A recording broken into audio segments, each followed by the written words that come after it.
Hello, everyone, and welcome back to X-Ranger. Before we begin, I thought it would be interesting if each of you could leave a comment indicating which part of the world you're joining us from. Also, don't forget to like and subscribe if you're enjoying the episodes. Now let's get comfortable, relax, and start our program. It was supposed to be the perfect quiet getaway. My girlfriend and I, we'd been talking about it for months. Just a long weekend, somewhere with no cell service, no people, just us, a tent, and a whole lot of trees. We found this spot online, some little-known campground in Oregon, tucked away off a logging road that seemed to go on forever. The pictures showed a clearing right by a river, surrounded by this dense, dark wall of forest. It looked peaceful. It looked isolated. It looked exactly what we were after. The drive-in on that Friday was beautiful, all golden afternoon light filtering through the tall pines. We got the tent set up without any hassle, one of those big four-person dome things that feels like a little house. We built a small, safe fire in the provided ring, cooked some hot dogs on sticks, and just talked for hours as the sky turned from orange to deep purple to black. The stars were insane out there, like someone had thrown a fistful of glitter across black velvet. You couldn't see a single other electric light, no hum of distant highways, just the crackle of our fire and the constant gentle rush of the river maybe 50 yards away. We'd been a little messy, I'll admit. After we ate, we just kind of tossed the paper plates and the leftover hot dog buns and the empty bean can onto the picnic table. We figured we'd clean it all up in the morning. It wasn't a big deal. We'd store the actual food in the car overnight, but the scraps? We were lazy. We left them there. We finished a bottle of wine, doused the fire completely with river water, and crawled into the tent around 11, zipping the door shut behind us. The air mattress was a little underinflated, but we were tired and happy, and we fell asleep almost instantly to the sound of the water. I don't know what time it was when I woke up, but it was still pitch black, the kind of dark where you can't see your own hand in front of your face. I just snapped awake. Not the slow, groggy waking up you do at home, but a full-body electric jolt, like someone had poured ice water down my spine. My heart was already hammering in my chest, a frantic drumbeat against my ribs. I was lying on my side, facing the tent wall, and I held my breath, listening. Then it came. It wasn't a growl, it wasn't a howl. It was a sound I have never heard before and hope to never hear again. A deep, guttural, groaning noise. It was low, but it had so much force behind it that I could feel the vibration of it through the thin nylon of the tent wall. It was close. Unbelievably close. Like right outside the tent, just a few feet from my head. It wasn't just heard, it was felt in my teeth, in the bones of my skull. It happened 3 times. Ha-oomph. A low rumbling start that built into this wet, chesty expulsion of air. Ha-oomph. A short pause, just long enough for the terror to fully crystallize in my gut. Ha-oomph. The third one was the worst. It sounded contemplative, like whatever was making it was just standing there, considering us. I was frozen, absolutely paralyzed. My girlfriend was behind me and I felt her entire body go rigid. Her hand, which had been resting on my arm, clamped down, her nails digging into my skin through my sweatshirt. Neither of us moved, neither of us breathed. We just lay there in the absolute silence that followed, a silence that was somehow louder and more terrifying than the sounds themselves. My mind was racing, a frantic slideshow of every possible animal. Bear. It had to be a bear, a big black bear sniffing around for our food scraps. That was the logical, rational explanation, but something deep in the most primitive part of my brain was screaming that this was wrong. The sound was too structured, too deliberate. A bear growl is a threat. This was a communication. It was a statement. We must have lain there for 20 minutes, not moving a muscle. My neck was cramping from the tense position, but I was too scared to even adjust my head on the pillow. Every tiny sound of the forest, the rustle of a leaf, the creak of a branch, made my heart leap into my throat. But there was nothing more from the thing. No footsteps, no sniffing, no more groans. It was just gone. Eventually, I managed to turn my head just enough to see my girlfriend's face in the sliver of moonlight that had found its way through the mesh roof. Her eyes were wide, pupils huge, reflecting the faint light. She looked as terrified as I felt. "Did you hear that?" I whispered, my voice a dry, cracked thing. She just nodded, a quick, jerky motion. "What was that?" she breathed back. "Bear," I said, trying to convince myself more than her. "Had to be a bear." She didn't say anything. She just shook her head slowly, her eyes locked on mine. She's the level-headed one. I'm the one who gets spooked by noises in the house. For her to be this scared, that's when the real dread started to set in. We didn't sleep another wink. We just huddled together on that stupid air mattress, listening, waiting for the sound of claws ripping through the tent fabric. The darkness felt oppressive, like a weight on my chest. Every minute stretched into an hour.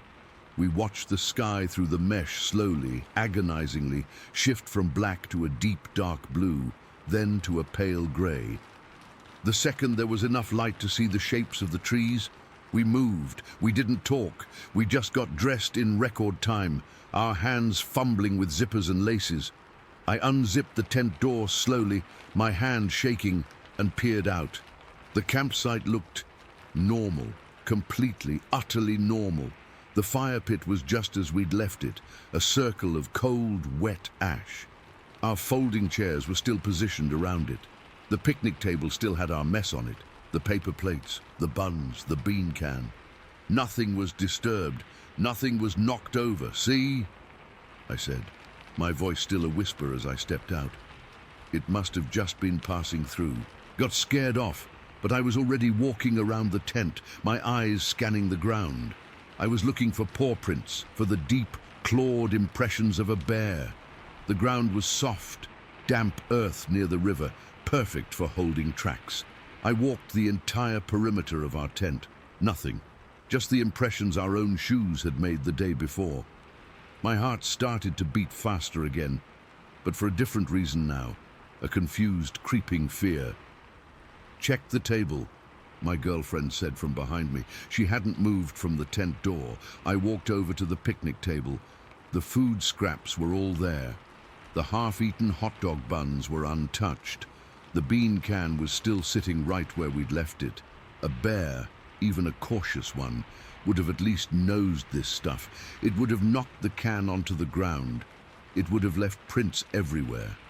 There was nothing. Then I saw it. On the far side of the table, away from the tent, in a patch of soft, muddy earth between two tree roots, was a single footprint. It wasn't a bear track. It was long and narrow. It looked almost human, but it was way too big. I wear a size 12 shoe, and this thing was a good 6 inches longer than my foot, and wider too. The impression was deep, like whatever made it was incredibly heavy, and there were no clear toe marks, no definition. It was just a long, oval-shaped depression in the mud. I stared at it, my brain refusing to process what I was seeing. I looked from the print to the untouched food on the table, to the tent that this thing had been standing right next to. "What is it?" my girlfriend asked, her voice tight. I just pointed. She came over slowly, and when she saw it, she let out a small, choked sound and put her hand over her mouth. We both stood there, staring at this single, impossible footprint. That's when the pieces started clicking into place, and the real horror began to dawn on me. It wasn't the horror of a sudden attack. It was the slow, chilling horror of a puzzle you can't solve. The sounds. They came from a height. They vibrated through the tent wall at about chest level if I was standing up. That meant whatever made them was tall, really tall. The lack of disturbance. It didn't care about our food. It wasn't here to scavenge. It was here for another reason. The footprint, human-like but not human. I found myself walking back to the spot right beside the tent, the place where I'd felt the sound vibrations the strongest. I looked at the ground there. It was covered in a thick layer of pine needles and dead leaves, so it didn't hold a print. But I looked up at the space where this thing would have been standing. It would have been looking right into our tent. It would have been able to see our shapes through the nylon. It had stood there in the dead of night and made those three deep, groaning sounds right at us. I felt a cold sweat break out all over my body. This wasn't a random animal encounter. This felt purposeful. It felt like we were being inspected, studied. My girlfriend was already packing. She was throwing everything into the car, not even folding the tent properly, just yanking out the poles and stuffing the whole crumpled mess into the trunk. I didn't argue. I helped her. My hands were still shaking. We worked in a frantic, silent hurry, not looking at the woods, not looking at the picnic table, just focusing on the task of getting the hell out of there. As I was grabbing the last cooler, my eyes caught something else, a broken branch on a young sapling, about 7 feet off the ground. The break was fresh, the wood underneath still pale and wet. It wasn't snapped by the wind. It was bent and broken backwards, like something very tall had pushed past it. We got in the car, locked the doors, and I started the engine. The sound was jarringly loud in the quiet morning. I turned the car around on the narrow dirt road and started driving too fast, kicking up a plume of dust behind us. We didn't speak for the first 10 minutes. We just drove, both of us staring straight ahead, gripping the dashboard and the door handle. The forest that had seemed so beautiful the day before now felt like a menacing, watching presence. Finally, my girlfriend spoke, her voice quiet. It wasn't a bear. "I know," I said. "It was standing on 2 feet. It had to be." "I know." We went over it again and again, trying to find another explanation. A moose? Wrong shape? Wrong sound? A person playing a prank? In the middle of nowhere at 5 in the morning, making a sound that no human throat could possibly replicate. It made no sense. The only thing that fit, the only thing that explained the height, the sound, the single massive print, the intelligence to not disturb our campsite, was the thing you're not supposed to believe in. We've talked about it a lot since then. We're both rational people. I'm an accountant, for God's sake. But we can't explain it away. That experience stripped away all my confidence about the woods. I used to love camping, felt at home in the forest. Now the thought of being in a tent at night fills me with a deep, primal dread. The thing that haunts me the most, the detail that keeps me up sometimes, isn't the sound itself. It's the silence that came after. The fact that something that big, that heavy, could just vanish without making a sound. It stood right there, close enough to touch the tent, made itself known in the most terrifying way possible, and then it was just gone. It left us alone. It didn't try to get in. It didn't follow us. Why? What did it want? Was it just curious? Was it marking its territory? Was it a warning? I don't know. I'll never know. And that's the most frightening part of all. We were in its world, and it chose to let us go. I can't shake the feeling that we were being watched by something ancient and powerful, something that has always been there in those deep woods, just outside the firelight, and sometimes it decides to let you know.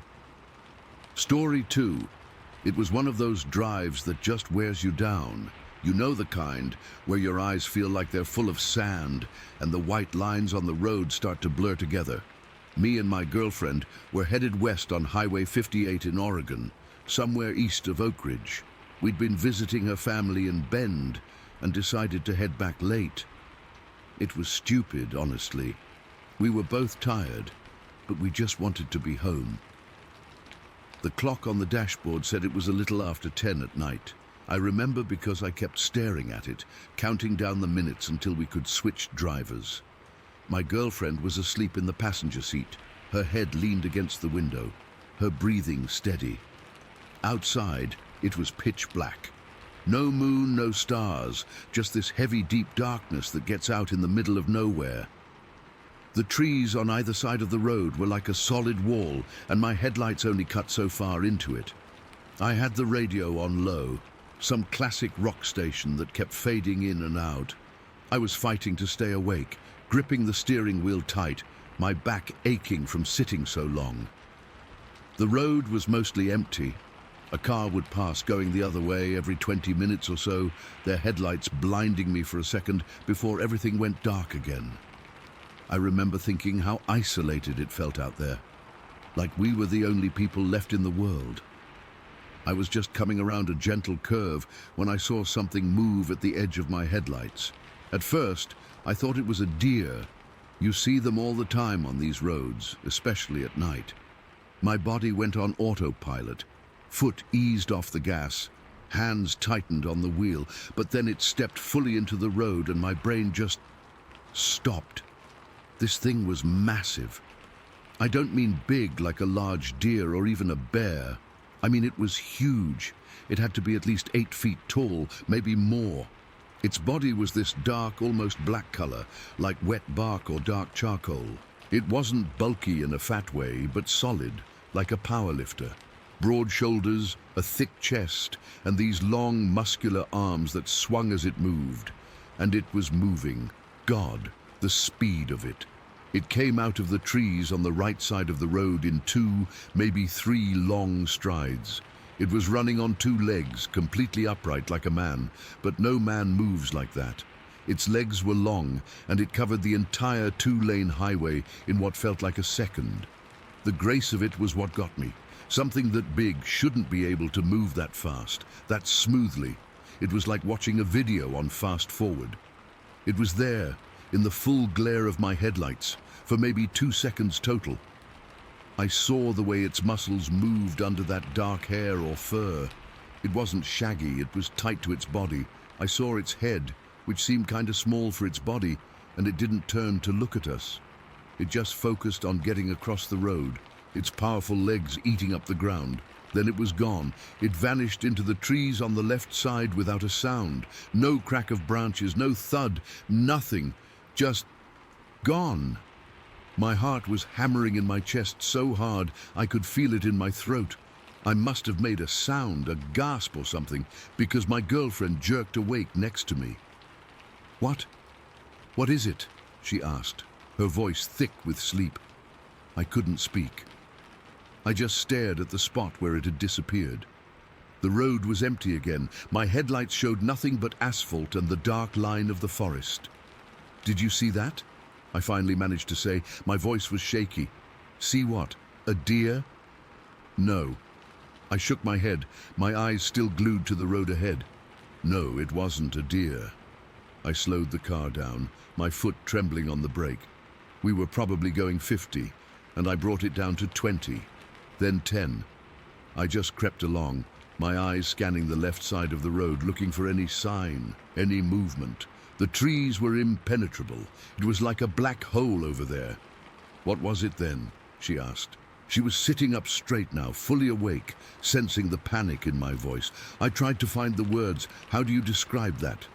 It was running across the road, on 2 legs. It was huge. She was quiet for a second, then she said, "A bear.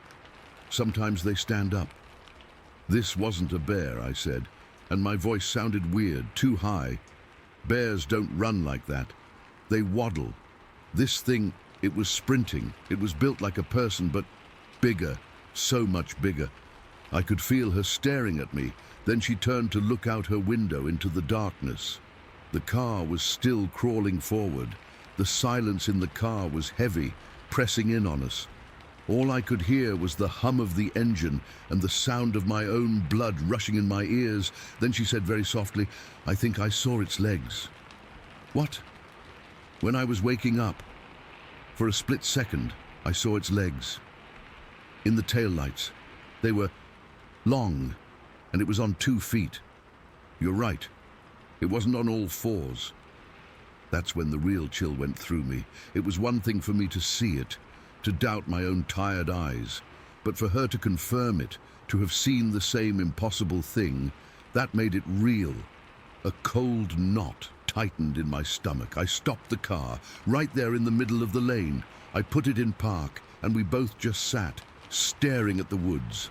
My hands were shaking. I remember gripping the steering wheel to try and make it stop, but they just kept trembling. "What do we do?" she whispered. I didn't know. My mind was racing, trying to process it. An elk. No. The proportions were all wrong. Elk have skinny legs and a different shape. Their bodies aren't that barrel-chested. A moose. Wrong part of the country, and moose are gangly. This thing was powerful, coordinated. A person in a suit, out here, in the middle of nowhere, at 10 at night, running across a highway at a speed no human could ever hope to match. It was ridiculous. "We should keep driving," I said finally. My mouth was dry. I put the car back in drive and pressed the gas. I didn't creep this time. I sped up, wanting to put distance between us and that spot. I kept checking my rearview mirror, half expecting to see it standing in the road behind us, watching us go. But there was nothing, just the empty black ribbon of highway. For the next 20 minutes, neither of us spoke. We just watched the woods. Every shadow between the trees looked like it was moving. Every stump or oddly shaped rock made my heart skip a beat. The forest felt different now. It wasn't just trees anymore, it was a hiding place. It felt alive and watching. The feeling in the car was thick with fear. It's a physical thing, you know? Fear. My skin was crawling, like something was brushing against the back of my neck. My shoulders were up around my ears. I kept feeling like I needed to look over my shoulder, but there was nothing in the back seat. It was just us. My girlfriend had her arms wrapped around herself. She was staring out the window, but I could tell she wasn't really seeing the scenery. She was seeing it too, replaying it in her head just like I was. I tried to talk about it to make it make sense. "Did you see how fast it was?" I asked, my voice still unsteady. She just nodded, not looking at me. Its stride. It must have been 10, 12 feet long. One step, 2 steps, and it was across. "It was dark," she said, but it wasn't a denial. It was her trying to find an anchor, something normal to hold on to. The shadows can do weird things. "It was in the headlights," I insisted. "Right in the light. There were no shadows. It was solid." She didn't answer. She just hugged herself tighter. We passed a sign for a campground, and I had a wild, stupid thought about pulling over, getting out, and looking for tracks. The thought lasted about half a second before a fresh wave of cold dread washed over me. The idea of stepping out of the car, of walking towards those trees, was utterly terrifying. Whatever that thing was, it was out there. And it was fast and powerful, and we had no idea what it wanted. The rest of the drive was the longest of my life. Every mile felt like 10. I was so tense, my jaw started to ache from clenching it. I kept the car at a steady speed, my eyes constantly moving from the road to the woods on the left, to the woods on the right, to the mirror. I was looking for glowing eyes, for a dark shape moving between the trees, for anything. My girlfriend finally broke the silence about an hour later. As we were getting closer to the I-5, the woods were starting to thin out, giving way to more fields and signs of civilization. "We can't tell people," she said quietly. "What? Who would believe us? They'd think we're crazy, or that we were seeing things because we were tired." She was right. I knew she was right, but the idea of just stuffing this away, of pretending it didn't happen, felt wrong. This was huge. It was the kind of thing that changes how you see the world. What was it, though? I asked, more to myself than to her. She didn't have an answer, none that she wanted to say out loud anyway. I could see it in her face, the same struggle I was having. Your brain tries to fit new things into old boxes. Deer, bear.man. But this thing didn't fit. It broke the boxes. It was something else. We merged onto the I-5, the bright lights and the traffic feeling alien and too loud after the quiet terror of the dark highway. We didn't talk about it again. We drove all the way home in near total silence. When we got there, we unloaded the car like zombies, went inside, and went straight to bed. But we didn't sleep. I know I didn't. And I could tell from her breathing that she was awake too, lying there in the dark, staring at the ceiling. I kept seeing it, the way it moved. That powerful, fluid sprint, the sheer size of it. The way it ignored us completely, like we were nothing. That was maybe the most unsettling part. It wasn't aggressive, it didn't threaten us, it just was. It existed. And its existence was so far outside of anything I understood that it left me feeling hollowed out and scared in a way I'd never been before. It's been months now. We've never really talked about it since that night. It's like this unspoken thing between us. We'll be watching TV and there will be a show about forests or cryptids, and we'll both get real quiet and then change the channel. I've looked online, read other people's accounts. Some of them sound familiar. The upright running, the impossible speed, the silence. I don't know what we saw that night on Highway 58. I don't have a name for it. All I know is that it was real. We both saw it. And sometimes, when I'm driving at night, especially on a dark road, my hands will get sweaty on the wheel, and I'll find myself staring a little too hard at the tree line. My heart starting to beat just a little bit faster. Remembering that massive dark figure moving with a purpose I couldn't understand, vanishing into a darkness that suddenly felt a whole lot deeper. Story 3. Okay, I'll try to capture that. Here goes. It was last fall, late October, I think. The kind of evening where the air gets that crisp bite to it, and the sun goes down early, leaving everything in this deep, quiet blue before the real dark sets in. I live out in Morgan County, Alabama, on a property that's been in the family for years. It's not huge, just a few acres, but the back of the land borders this dense forest that seems to go on forever. I've always liked the solitude, the quiet. At least I did until that night. The day itself was normal. I got home from work around 5, fed the dog. His name's Bear. He's a big mutt, part German Shepherd, part who knows what, and just puttered around the house. I remember making a simple dinner, some spaghetti, and eating it while watching a little TV. Nothing special. Bear was his usual self, lounging on the rug, occasionally lifting his head to thump his tail if I looked his way. It was after dinner, maybe around 7:30 or 8, when I decided to take him out for his last bathroom break of the night.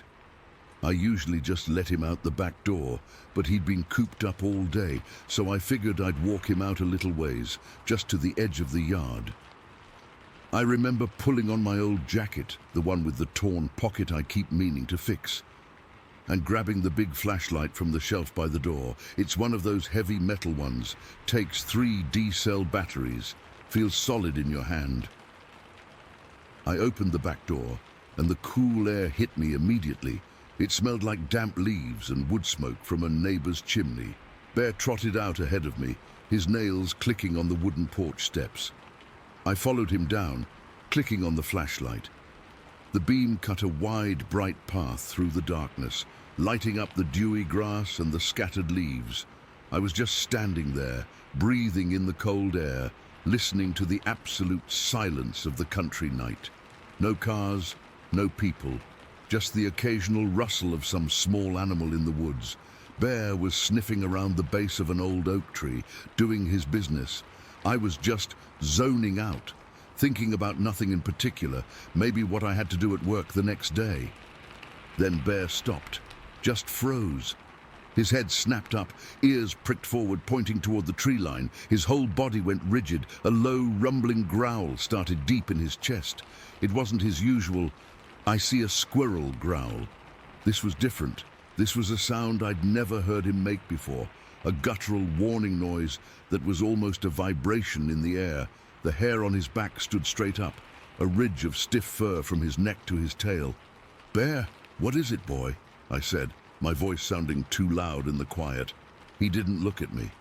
He didn't move. He just kept staring into the darkness beyond the yard, toward the old creek that runs along the back of the property. His growl intensified, turning into a series of sharp, choked barks. He started backing up, his hindquarters bumping into my legs, pushing me toward the porch. He wasn't just scared, he was terrified. He was trying to herd me back to the house.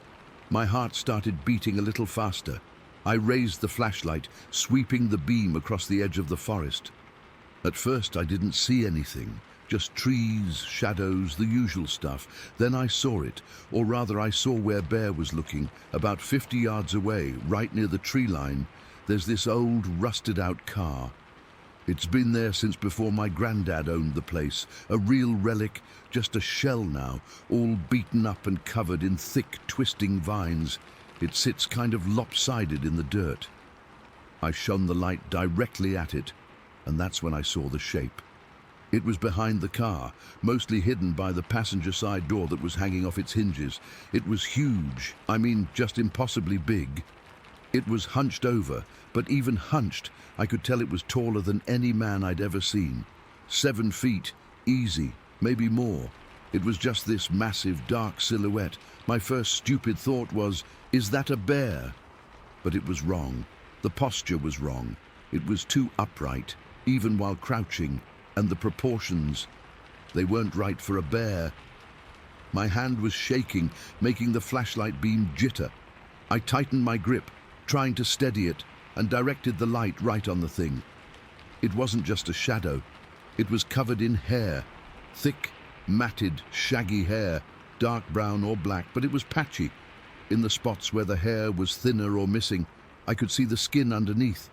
It was a grayish-brown color, like old leather, and it looked rough, almost scaly in the bright light.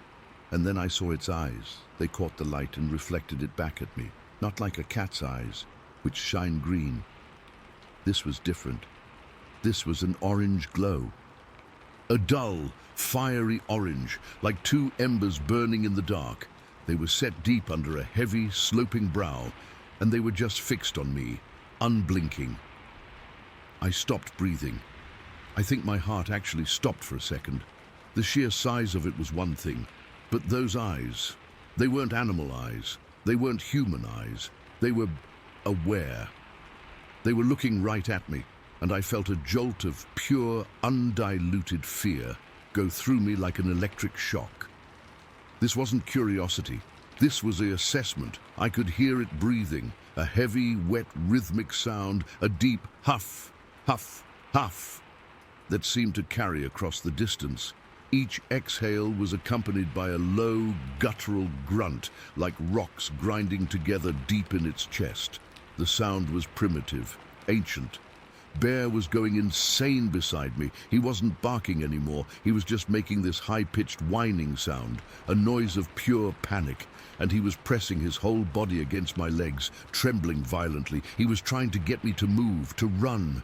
But every instinct in my body was screaming at me not to run.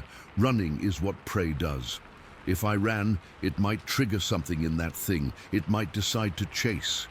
And I knew with a cold, sick certainty that I could not outrun it. Nothing could, so I did the only thing I could think to do. I started backing up, slowly. So slowly. My eyes were locked on its eyes, on that orange glow. I didn't dare look away.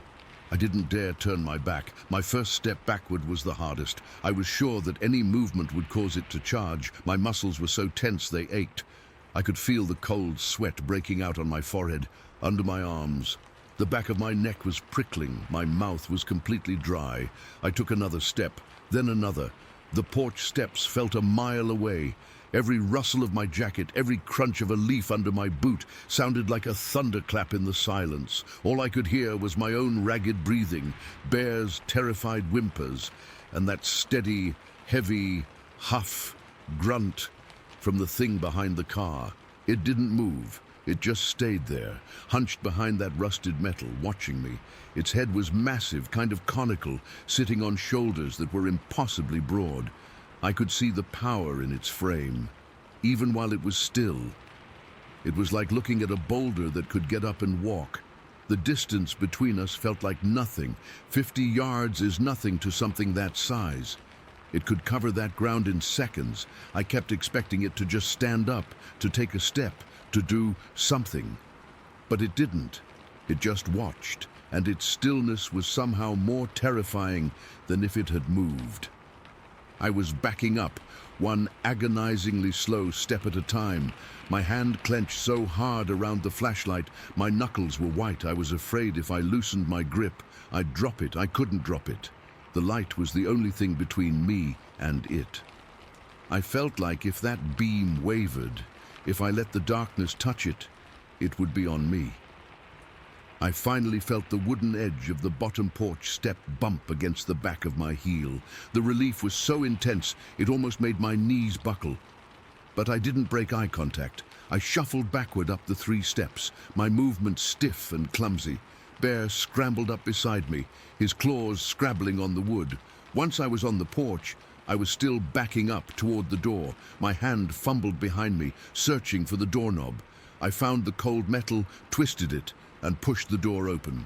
I practically fell backward into the house, yanking Bear in with me by his collar. I slammed the door shut so hard the windows rattled. I stood there, in my dark kitchen, my back pressed against the door, breathing like I'd just run a marathon. My whole body was shaking. I could hear the blood pounding in my ears. Bear was pacing frantically back and forth in the small space, whining and panting. I didn't turn on the lights. I was afraid the light from inside would make it harder to see out. I crept to the window next to the door, peering through the gap in the curtains. I still had the flashlight in my hand, its beam now pointing at the floor, lighting up the scuffed linoleum. I looked out toward the old car. I couldn't see the shape anymore. The darkness had swallowed it. But I knew it was still there. I could feel it. This heavy, oppressive feeling in the air, like the whole forest was holding its breath. I stood at that window for what felt like an hour, just staring out into the blackness, waiting for those orange eyes to reappear. They never did. But I didn't sleep that night. I sat in a chair in the living room with all the lights off, Bear curled up at my feet, still trembling. Every little sound, the house settling, the wind in the trees, made me jump. The next morning, when the sun was fully up, I went outside. The world looked normal. The grass was wet with dew, birds were singing. It was a beautiful, crisp fall day. I walked out to the old car, my heart in my throat. I had to see. I had to know. There were no tracks. The ground was soft from recent rain, but there was nothing. No giant footprints, no broken branches, nothing. It was like it had never been there. But I knew what I saw. I know what I saw. That was last fall. I still live here. I still have to take Bear out at night. But I never go past the porch steps after dark anymore. I just stand there on the top step, and I shine that flashlight out toward the tree line. I always look at the old car, every single time, and I know with a certainty that sits like a cold stone in my gut that something is down there by the creek. Something powerful and old and completely unknown. It keeps to itself. It doesn't bother us, but it's always there. I can feel its presence, a weight on the edge of my property, a silence within the silence of the woods. I saw it that one evening, and it saw me. And that's a feeling that never, ever goes away. Story 4. The road home is one I've driven 1,000 times. County Road 67. It's all winding asphalt, thick woods pressing in on both sides, so dark at night you can barely see your own hand out the window. There are no streetlights out here, just your headlights cutting a tunnel through the blackness. My husband always tells me to be careful on this stretch, especially after dark. He says there are more deer than people. That night, I was just focused on the yellow lines, the hum of my tires, and the faint sound of a country station on the radio. It was just after a sharp left-hand curve, the one right before the old Miller Creek Bridge. I came around it, my high beam sweeping across the road, and that's when I saw it. Movement, fast, from my right. My brain first registered it as a deer, just a blur of motion leaping out, but it was wrong. It was too high up, way too high. Then, my headlights caught it full on, and my heart just stopped. I mean, it literally felt like a fist had closed around it and squeezed. It wasn't a deer, it was a figure, an upright figure running on two legs, and it was huge. I'm not talking tall man huge, I'm talking, it had to be 7, maybe 8 feet tall. Its body was covered in this thick, matted hair, like dirty, wet fur. It wasn't brown or black, more like a deep, dark grey, all tangled and clumped together. The thing that got me, the thing I can't get out of my head, was its head. It was round, almost like a man's, but with no neck to speak of, just these massive shoulders that sloped up into it, and its eyes. They glowed, not like a cat's eyes, not a flat reflection. These were a deep, burning amber color, like old honey held up to a light, and they seemed to have their own source of light from within. In that split second, those eyes locked right onto mine through the windshield. There was an intelligence there, something old and aware. It saw me. I know it saw me. It crossed the road in maybe 2-3 strides. Its legs were so long, its movement so powerful and fluid, it didn't seem to run so much as it just flowed across the asphalt. It was fast. Unnaturally fast. One moment it was in my headlights, those amber eyes burning into me, and the next it was just a shadow disappearing into the wall of trees on the left side of the road. My body reacted before my brain did. My foot slammed on the brake, the SUV skidded a little, and I came to a jerking stop right in the middle of the lane. The groceries in the back crashed and slid forward. I just sat there, my hands glued to the steering wheel at 10 and 2, like I was back in driver's ed. I could hear my own blood pounding in my ears, a whooshing sound that drowned out everything else. Then the silence rushed in. The engine was still running. The radio was still playing some cheerful song about trucks and beer, but outside it was dead quiet. I held my breath, staring into the trees where it had vanished. The darkness was absolute. My high beams were just hitting the first line of pines, making long, creepy shadows, but beyond that, it was a black hole. That's when I heard it, a sound from the woods. Not a crack, not a snap. It was a heavy, shifting sound, like something very big and very heavy was moving through the undergrowth, stepping on branches that were too thick to just break. Crunch. Swish. Crunch. It wasn't frantic. It was deliberate, slow. It was moving away, deeper into the woods, but the sound itself was so dense, so physical, it felt like it was vibrating right through my car door. I didn't know what to do. I couldn't drive forward. The idea of passing the spot where it had just been, of having those trees right next to my window, made my skin crawl, but I couldn't back up either. I was frozen, just listening to that methodical, retreating crunching. My mind was racing, trying to find a logical explanation. A bear? No. Bears don't run on 2 legs like that. Not for more than a second. And they sure as hell don't have round heads and glowing amber eyes. A person in a costume? Out here, in the middle of nowhere, at 8 o'clock at night, sprinting across a country road. It made no sense. The sheer size of it was all wrong for a person. The way it moved was all wrong. The sound in the woods finally faded away. The silence that followed was even heavier, more threatening. I realized I'd been holding my breath, and I let it out in a shaky gasp. My hands were trembling so hard I had to peel them off the steering wheel. My knuckles ached from how tight I'd been gripping it. I had to get out of there. I shoved the gear shift into drive and stomped on the gas. The tires squealed, and the SUV lurched forward.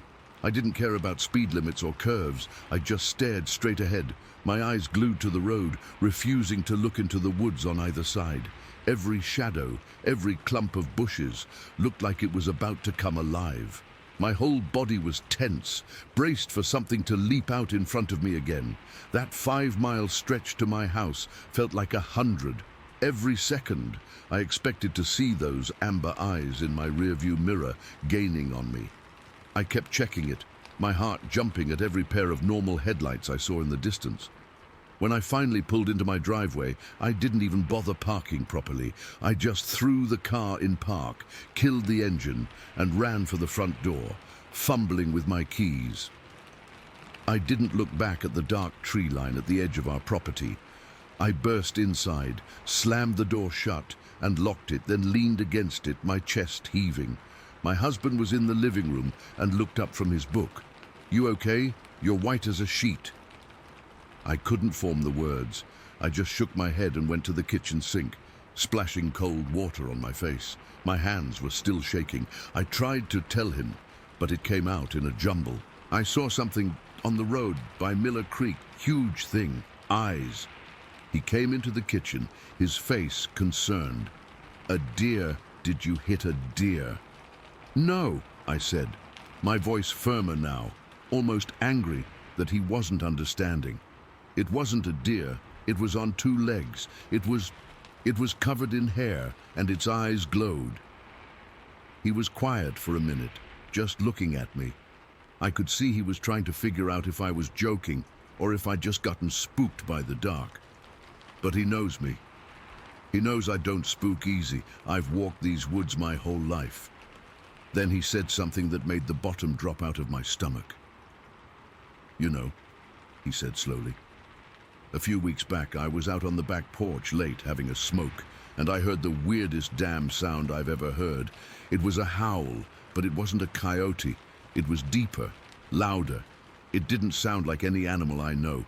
It came from down near the creek, the same direction you're talking about. It was so wrong. I came inside right after. Haven't heard it since." We just stood there in the kitchen, the only sound the hum of the refrigerator. The groceries were still in the car, melting. I didn't care. His story, his confirmation that something strange was out there, made my experience real in a way that was somehow even more terrifying. It wasn't just me. The world I knew, the safe, familiar woods of my home, had a crack in it. I never finished putting those groceries away that night. I left them in the car until the next morning. I didn't sleep much. Every little noise from outside, the creak of a tree branch, the rustle of leaves, made me jerk awake, my heart hammering against my ribs. I'd lie there in the dark, staring at the ceiling, seeing those amber eyes burned onto the back of my eyelids. That was 3 months ago. I haven't driven down County Road 67 after dark since. I'll take the long way around, adding 20 minutes to my trip, even if I'm just coming back from a friend's house or a late shift. It's an inconvenience, but it's a price I'm willing to pay. My husband thinks I'm being silly, but he humors me. He doesn't understand that the fear isn't just about seeing something strange. It's about the feeling I got in that moment. The feeling of being looked at by something that wasn't supposed to be real. Something that knew I was there. Something that moved with a purpose I can't comprehend. It's the sound of those heavy footsteps retreating into the deep woods.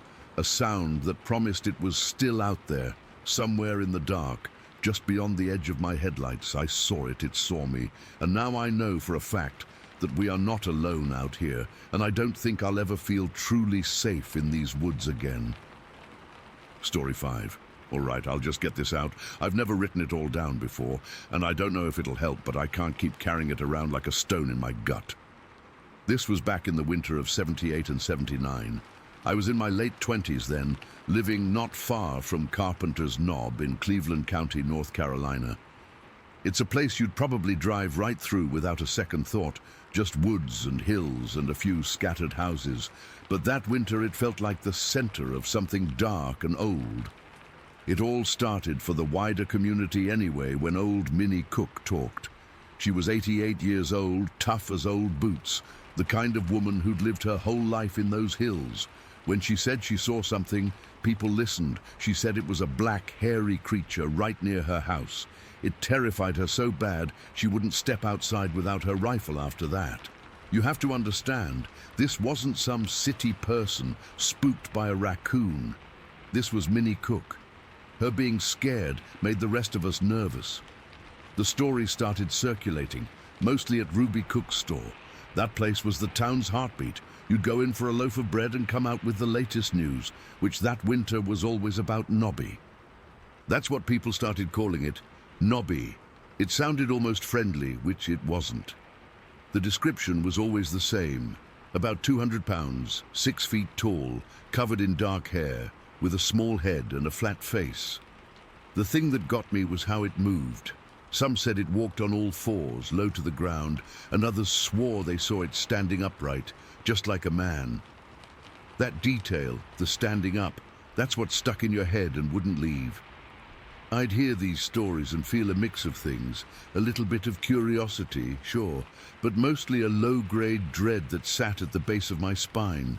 You'd be out splitting wood, and the sound of the axe would seem too loud, and you'd find yourself looking over your shoulder into the tree line, just looking at the shadows between the bare winter trunks.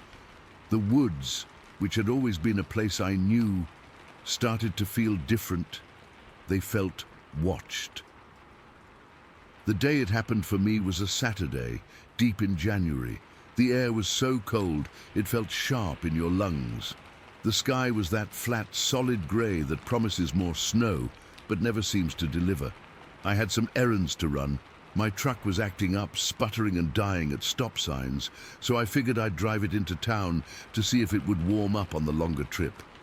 Town meant going past the base of Carpenter's Knob, along a winding road that was mostly dirt and gravel. I remember the light was already starting to fade, even though it was only the middle of the afternoon, that kind of winter twilight where everything turns blue and the world gets quiet. I had the heater on full blast, but it was just blowing cold air. My breath was pluming in front of my face, and I was hunched over the steering wheel, peering through the windshield, just trying to get the damn truck to Ruby's store so I could get some coffee and warm up before heading back. I was about halfway there, on a particularly lonely stretch of road, where the woods pressed right up against the asphalt. The trees were thick there, a mix of pines and skeletal hardwoods. It was dead quiet. No birds, no wind, just the rough grumble of my truck's engine. And then the engine coughed. It sputtered once, twice, and then it just died. The silence that fell was absolute and heavy. It was like a blanket had dropped over everything. I turned the key. Nothing, not even a click. The battery was dead too. Perfect, I muttered to myself. I was stranded. No other houses for at least a mile in either direction. I sat there for a minute, just listening to the creak of the truck's metal as it cooled down. I felt a prickle on the back of my neck. It was that feeling, you know, the one you get when you know you're not alone. I told myself I was being stupid, spooked by all the knobby talk. I got out of the truck. The cold hit me like a wall. I popped the hood, more out of habit than anything else. I'm no mechanic. I stared at the engine, a mess of wires and metal, and I had no idea what I was looking for. It was then that I heard it. It started low, a kind of moan that seemed to come from everywhere and nowhere at once. It wasn't an animal sound I recognized. It wasn't a dog or a coyote. It was mournful. It was the sound Minnie Cook had described, the one everyone at Ruby's talked about in hushed tones. A sound like a woman in terrible, terrible pain.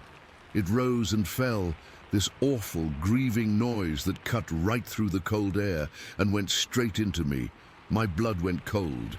I felt it literally go cold in my veins. My heart started hammering against my ribs so hard I thought it would crack one. This wasn't a story anymore.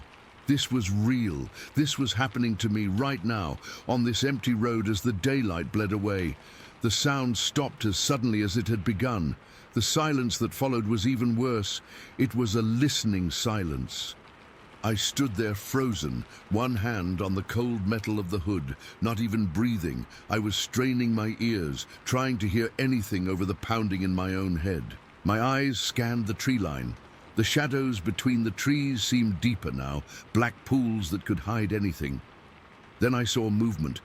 It was off to my left, about 50 yards into the woods.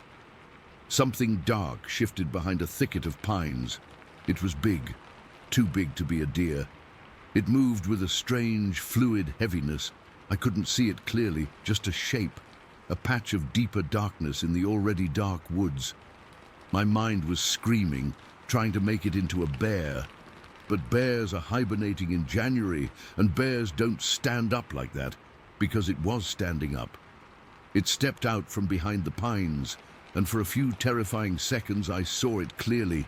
It was exactly as people had described, but hearing about it and seeing it are two different things. It was tall, maybe 6 feet, and covered in shaggy, blackish-brown hair that was matted and dirty. Its head did seem small for its body, and its face was flat, almost like a man's, but not quite. There was no snout, it was just flat. It was standing on 2 legs, its arms hanging long at its sides. It didn't look at me. It was turned slightly away, its head down as if it was looking at the ground. But I knew it knew I was there. You could feel its awareness. It was so still. I was frozen solid, my feet rooted to the gravel shoulder of the road. I couldn't have moved if I'd wanted to. My bladder felt weak, and I was desperately afraid I was going to piss myself right there. This was pure animal fear, the kind that bypasses your brain and talks directly to your spine. It took a step. Not towards me, thank God, but parallel to the road, moving through the trees. It didn't walk like a man. Its gait was different, heavier. It seemed to absorb the uneven ground without any trouble, its movements powerful and deliberate. It was then that I noticed the smell. I hadn't noticed it before, maybe because of the cold. But as it moved, a wave of odor hit me. It was a thick, musky, foul smell, like rotten meat and wet dog and something else, something deeply wild and unclean. It was the worst thing I've ever smelled. It made my stomach clench. It took another few steps, and then it paused. It turned its head, and it looked right at me. Its eyes, I will never forget its eyes. They weren't animal eyes. They were intelligent. They were a deep, dark brown. And they held a kind of ancient, knowing look. There was no malice in them, not exactly. It was more like a cold, detached curiosity. It was looking at me the same way I might look at a bug on a leaf. It was the most unnerving part of the whole thing. This wasn't just a beast. This was something that saw you, that registered you as a thinking being. The eye contact lasted only a second, but it felt like an hour. Then it let out another sound. This one wasn't the mournful cry from before. This was a low, guttural grunt, a sound that seemed to vibrate in the air between us. It was a sound of pure physical power. Then it moved. It dropped down onto all fours in one fluid, terrifyingly fast motion. It was even more unsettling seeing it move like that. It was built for it, its front limbs powerful and long. It loped off into the woods, disappearing into the shadows without a sound. 1 second it was there, a massive, impossible shape in the twilight, and the next it was just gone. The woods were silent again. The smell lingered, a foul ghost in the cold air. I don't know how long I stood there. It could have been 10 seconds or 10 minutes. My body was trembling uncontrollably, a full-body shiver that had nothing to do with the temperature. My teeth were chattering. I finally managed to make my legs work. I stumbled back to the driver's side of the truck, my movements clumsy and jerky. I fumbled with the door handle, my hands shaking so bad I could barely grip it. I got in and slammed the door shut, locking it with a click that sounded pathetically feeble. I sat there in the cold, dark cab, hugging myself, trying to stop shaking. I kept my eyes glued to the spot where it had disappeared. Every shadow seemed to move. Every rustle of a leaf in the slight breeze made me jump. I knew I couldn't stay there. I had to get out. I turned the key, not expecting anything. The engine groaned, whined, and then, miraculously, it turned over and caught. It was running rough, but it was running. I didn't wait for it to warm up. I threw it into gear and stomped on the gas, the tires spinning on the gravel before catching and shooting me forward down the road. I drove like a man possessed. I didn't look in the rearview mirror. I couldn't. I just stared straight ahead, my knuckles white on the steering wheel, my heart still pounding a frantic rhythm. I didn't stop at Ruby's store. I didn't stop for anything. I drove straight home, slammed the door behind me, and locked every lock I had. I didn't sleep that night. I sat in my living room with all the lights on and my father's old shotgun across my lap. Every sound from outside, the creak of a tree branch, the scuttle of a possum on the roof, sent a fresh jolt of terror through me. The image of that thing, standing there, looking at me with those intelligent ancient eyes, was burned onto the back of my eyelids.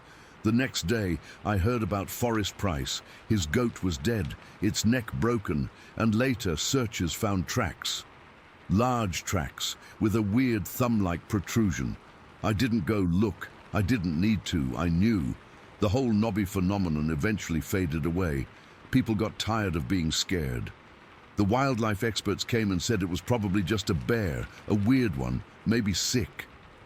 Guys like Jim Hollingsworth said the sounds matched Sasquatch descriptions from out west. Others, like D.H. Canopy, thought it was a mountain panther. They all had their theories. I don't have a theory.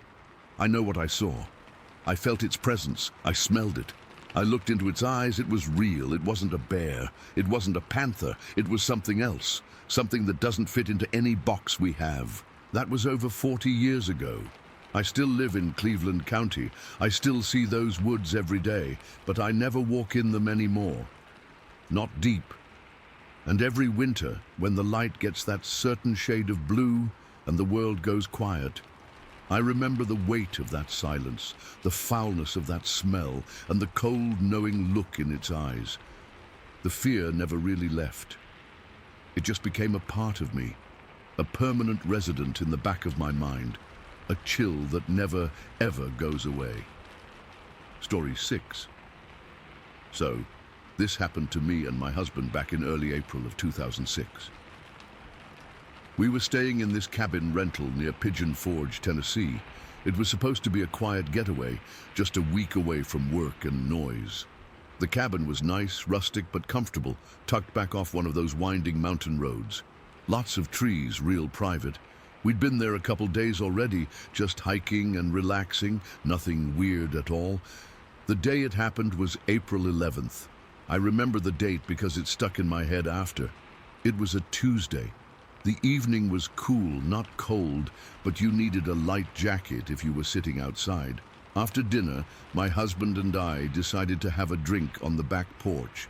The porch was screened in with these big comfy chairs. It looked out over a steep ridge, dense with trees, and down into a valley. Walden's Creek was the name of the area on the map. It was getting dark, that deep blue kind of twilight where the shapes of the trees start to blend together.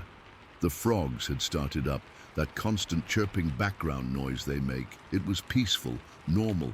We were just talking, not about anything important, just decompressing. I had my feet up on the railing. My husband was sipping his beer. It was probably around 8:30, maybe a little later. Then the sound started. It didn't start small, it just happened. A howl, but not a howl. A yell, but not a human yell. It was this deep, drawn-out vocalization that came from way across the ridge. I mean, it had to be far away, but it was so clear and so loud. It was a baritone sound, real low, and it seemed to drop even lower as it went on, like it was running out of air, but in a controlled way. It lasted a long time. I'd say 10, maybe 15 seconds for each call. Long enough for me to sit up straight, put my feet down, and for both of us to stop talking and just look at each other with these "what the hell is that" faces. It wasn't a coyote. We've heard coyotes before, camping. That's usually a bunch of yips and higher-pitched howls. This wasn't a bear. I've heard bears make noise. It's more of a roar or a grunt. This was a howl yell, a long, sustained, wavering note that was just wrong. It was powerful. You could tell whatever was making it had a huge chest, big lungs. The sound didn't crack or break. It was solid, like a note from a giant cello played in the middle of the woods. It repeated itself, not constantly, but every 20 seconds or so, another one would come, and each one was the same. That same deep, drawn-out, falling tone. It went on for what felt like forever, but when I checked my watch later, I realized the whole thing lasted about 3 minutes. 3 minutes of this unearthly noise echoing across the valley. My husband and I didn't say a word. We just sat there frozen. I remember my hand was tight around my glass, my knuckles white. I could feel my heart thumping in my chest, a hard, fast rhythm. It wasn't just surprise, it was a deep, primal fear. This sound didn't belong. It wasn't part of the normal night soundtrack. It felt like an announcement or a warning, and then, as suddenly as it started, it stopped. The silence that followed was almost heavier than the sound. It was a thick, pressing silence. The frogs had stopped. Everything had stopped. Usually you hear little rustles, the wind, something. There was nothing. It was like the whole forest was holding its breath. We were still frozen on the porch, just staring into the blackness of the trees. I remember whispering, "What was that?" And my husband just shook his head. He didn't have an answer. His face was pale in the dim light from the cabin window. We sat there for maybe 15 minutes, not moving, just listening to that absolute quiet. It was creepy. Then, slowly, the frogs started up again. First one, then another, until the usual chorus was back. It was a relief. It felt like the world was resetting. I let out a breath I didn't realize I was holding. My husband said, maybe it was a truck's brakes or something echoing weird. I wanted to believe him, but I knew it wasn't. Trucks don't sound like that. Nothing sounds like that. We tried to go back to our conversation, but the mood was broken. We were both on edge, listening for anything, and that's when the second part started. It was about 15 minutes after the howling stopped. We heard a new sound. This wasn't a vocalization. This was physical, heavy, solid thuds. It sounded like rocks, big rocks, being thrown or maybe just dropped from a height, or like something was moving them, rolling them over. Whomp, a pause. Whomp, crash. Another pause. This was closer, a lot closer. If the howl was from across the ridge, this was maybe halfway down the slope behind our cabin. It wasn't random. There was a rhythm to it, not a regular beat, but an intentional pattern. It wasn't an animal just walking around knocking into things. This was deliberate. The first whomp made us both jump. My husband stood up. I stayed in my chair, but I pulled my legs up, hugging my knees. I felt cold all over, despite my jacket. The impacts kept coming. They'd stop for a minute, then start again. A series of 2 or 3, then a lone, heavier one. It was like listening to some kind of monstrous construction project. We couldn't see anything. It was full dark now, and the tree line was just a black wall. But we could hear it perfectly. Each thud was a deep, resonant sound that you could feel in your chest. It vibrated through the porch floorboards. I remember the specific, stupid details. The condensation on my glass had made a wet ring on the arm of my chair. I kept staring at that ring. The ice in my husband's beer glass had melted and he hadn't touched it. The little light from the bug zapper on the far side of the porch cast a faint, blue flicker. Normal things, while this completely abnormal noise was happening just a few hundred yards away. My husband went inside to get a flashlight. I didn't want him to go. I said, just stay here. But he did it anyway. When he came back, he had this big mag light. He shone it out towards the trees, but the beam just got swallowed by the darkness. It didn't reach far enough. It just made the darkness beyond the light feel even deeper and more threatening. The rock sounds lasted for about 10 minutes. 10 minutes of us standing on that porch, him sweeping the useless flashlight beam, me clutching my knees, listening to this display of pure, raw strength. It wasn't just the sound that was terrifying, it was the implication. Something out there was strong enough to move or throw things that made a sound like a car door slamming, but deeper and heavier, and it was doing it over and over. Then, as with the howls, it just stopped. No fading away. One final, solid thump. And then silence. This silence was different from the first one. The first silence was one of shock. This one was pure dread. Whatever had been making that noise was now quiet, and it was close. Was it listening? Was it watching? Had we pissed it off by shining the light? We didn't move for a long time. We just stood there, ears straining. The frogs had stopped again. The forest was dead quiet. I could hear my own blood pulsing in my ears. My mouth was dry. I remember thinking very clearly that the screen door between us and the woods wasn't a real door. It was nothing. It wouldn't stop anything. After what felt like an hour, but was probably only 5 minutes, my husband said very quietly, "We should go inside." I didn't need to be told twice. We went in, locked the door, like that would do anything, and closed all the blinds. We didn't talk much. What was there to say? We both knew we hadn't heard an animal we could name. We sat in the living room with the TV on low, not really watching it, just jumping at every little creak the cabin made. We stayed up late that night. I don't think either of us slept well. Every time I started to drift off, I'd hear that howl yell in my head, or the sound of those impacts, and I'd be wide awake again, heart racing. The next evening, we went back out on the porch, almost like a challenge to ourselves, or maybe just to see if it would happen again. It didn't. The night was normal. Frogs, crickets, a gentle breeze. It was like the previous night had been a bad dream, but we both knew it wasn't. When we got home from the trip, my husband started looking online. He found forums, websites with audio files. He played one for me one night. It was a recording from some Bigfoot researchers in the Pacific Northwest, and my blood ran cold. It wasn't exactly the same, but it was the same type of sound, that same deep, long, falling howl yell, the same impossible lung capacity. He found other accounts from people in the Smokies, describing similar things, even the rock-clacking sounds, that experience in Pigeon Forge, on April 11th, it changed something for me. I'm not a big conspiracy person. I don't believe in ghosts or aliens. But I can't explain what we heard. I can't unhear it.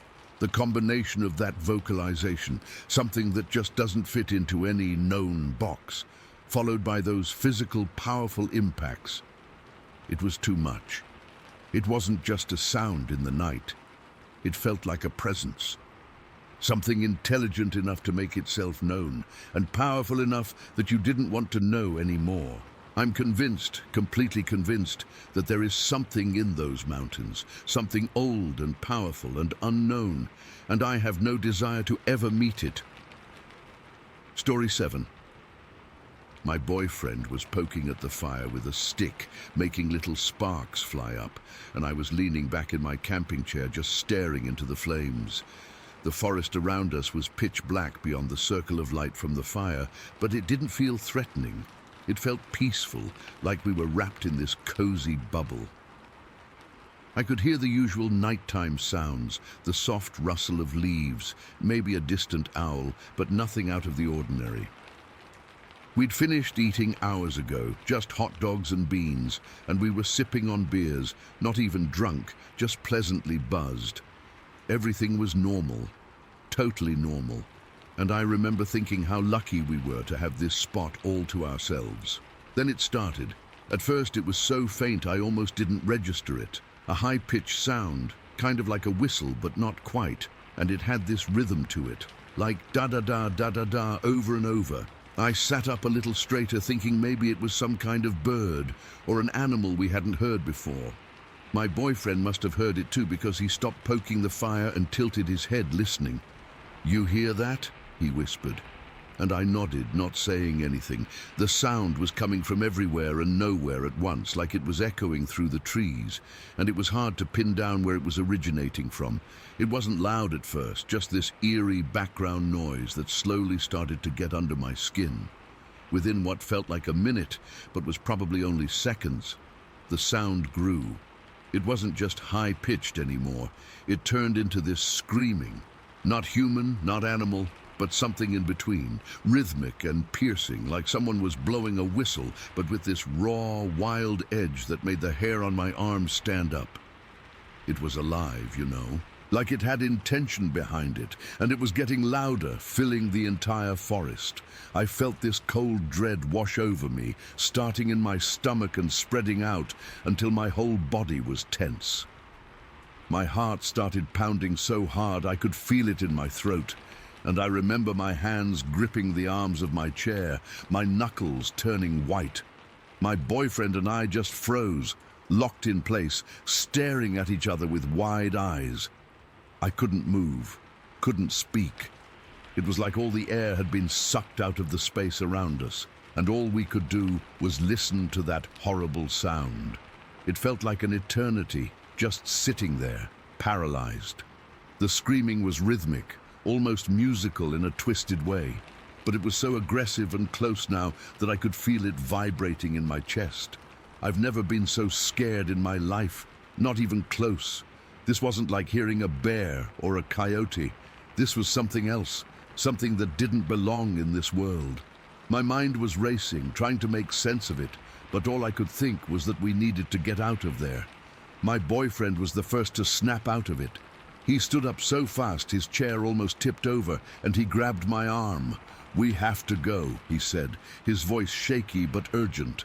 That broke the spell, and I scrambled to my feet, my legs feeling like jelly. We didn't even think about grabbing our stuff at first, we just ran.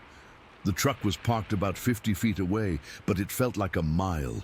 The ground was uneven, covered in roots and rocks, and I stumbled, my heart hammering against my ribs. The screaming was still going, louder than ever, and it felt like it was right on top of us, like whatever was making it was just beyond the trees, watching. I could hear branches snapping, not from us, but from something big moving out there. My boyfriend yanked open the passenger door, shoved me inside, and then ran around to the driver's side. He fumbled with the keys. I remember the jingling sound, so loud in the silence that had fallen for a split second when the screaming paused. Then it started again, even closer, and he finally got the key in, started the engine. As soon as the truck roared to life, he hit the lock button, and we both slumped in our seats, breathing heavy. But the sound was still there, now mixed with this low growling that made my skin crawl. My boyfriend leaned on the horn, just laying into it, long, frantic blasts that echoed through the woods. I joined in, pressing my hand against the horn too, because it felt like the only thing we could do to fight back. The noise from the horn was deafening inside the cab, but outside it seemed to have an effect. The screaming stopped abruptly, and for a moment there was silence, except for our ragged breathing and the idle of the truck. We sat there for what felt like ages, just staring out the windshield into the darkness. My hands were trembling, and I could feel sweat trickling down my back despite the cool air. I kept scanning the tree line, but it was too dark to see anything beyond the headlights. My boyfriend had turned them on, and the beams cut through the night, illuminating the campsite. Our chairs still by the fire, the cooler, our tent set up a little ways off. Everything looked so normal, but I knew it wasn't. After a few minutes, he whispered, "We can't stay here. We have to pack up and get out." I nodded, but the thought of getting out of the truck made my stomach clench. We decided to do it quickly. He turned off the engine to save gas, but left the headlights on, and we cracked open the doors, listening, nothing, just the usual night sounds. But now they felt sinister, like they were hiding something. We moved fast, grabbing whatever was closest, the chairs, the cooler, throwing them into the bed of the truck. I was hyper-aware of every sound, my ears straining for any sign of that screaming returning. My flashlight was in the tent, so I had to go over there to get it. That was the worst part. Walking those 20 feet to the tent felt like crossing a minefield. I could feel eyes on me, this primal fear that made the back of my neck prickle. I unzipped the tent, grabbed the flashlight, and as I turned it on, I swept the beam around the trees. That's when I saw it, or thought I did.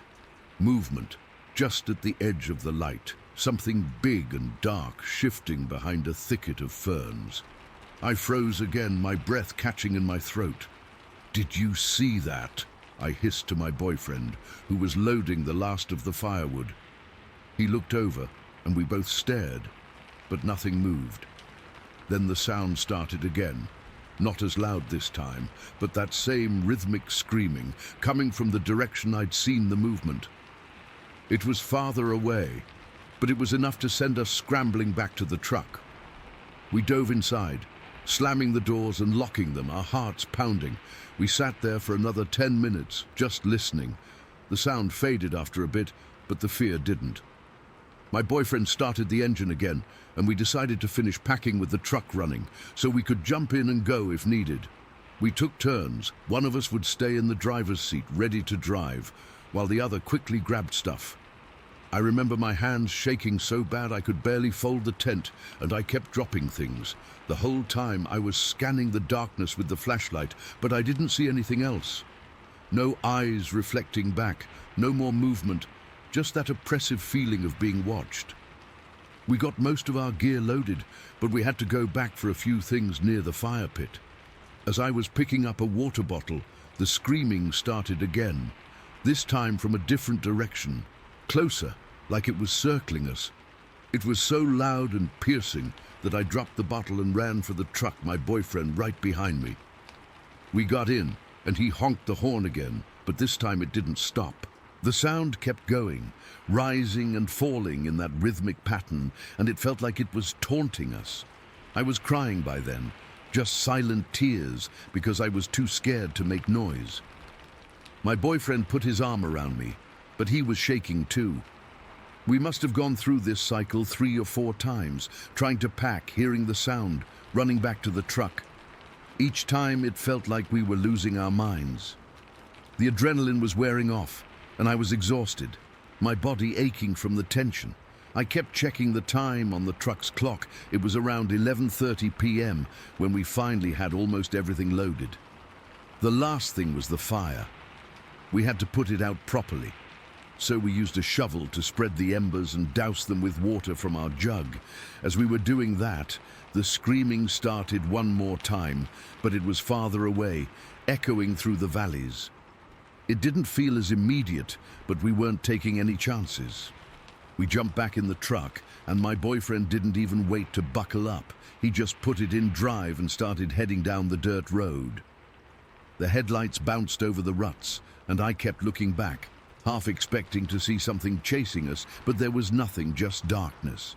By 11:45 p.m., we were on the main road, driving way too fast, both of us silent except for our heavy breathing. The farther we got, the more the fear started to ease, but it was replaced by this deep, shaking relief mixed with confusion. What the hell was that? We drove for about an hour before we pulled over at a gas station to calm down.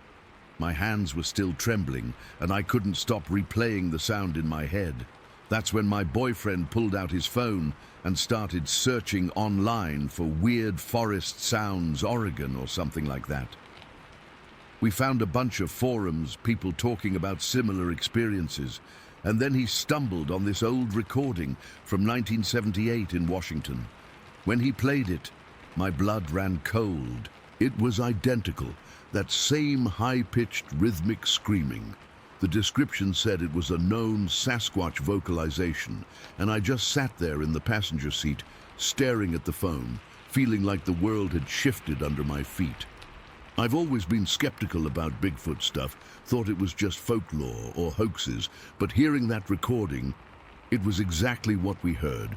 There's no way to explain it away. We didn't see anything, no big hairy creature, but that sound was real and it was terrifying. Since that night, I haven't been able to go camping again. Even walking in the woods near my house gives me anxiety, and every little noise makes me jump. That scream is etched into my memory, like a scar that won't fade.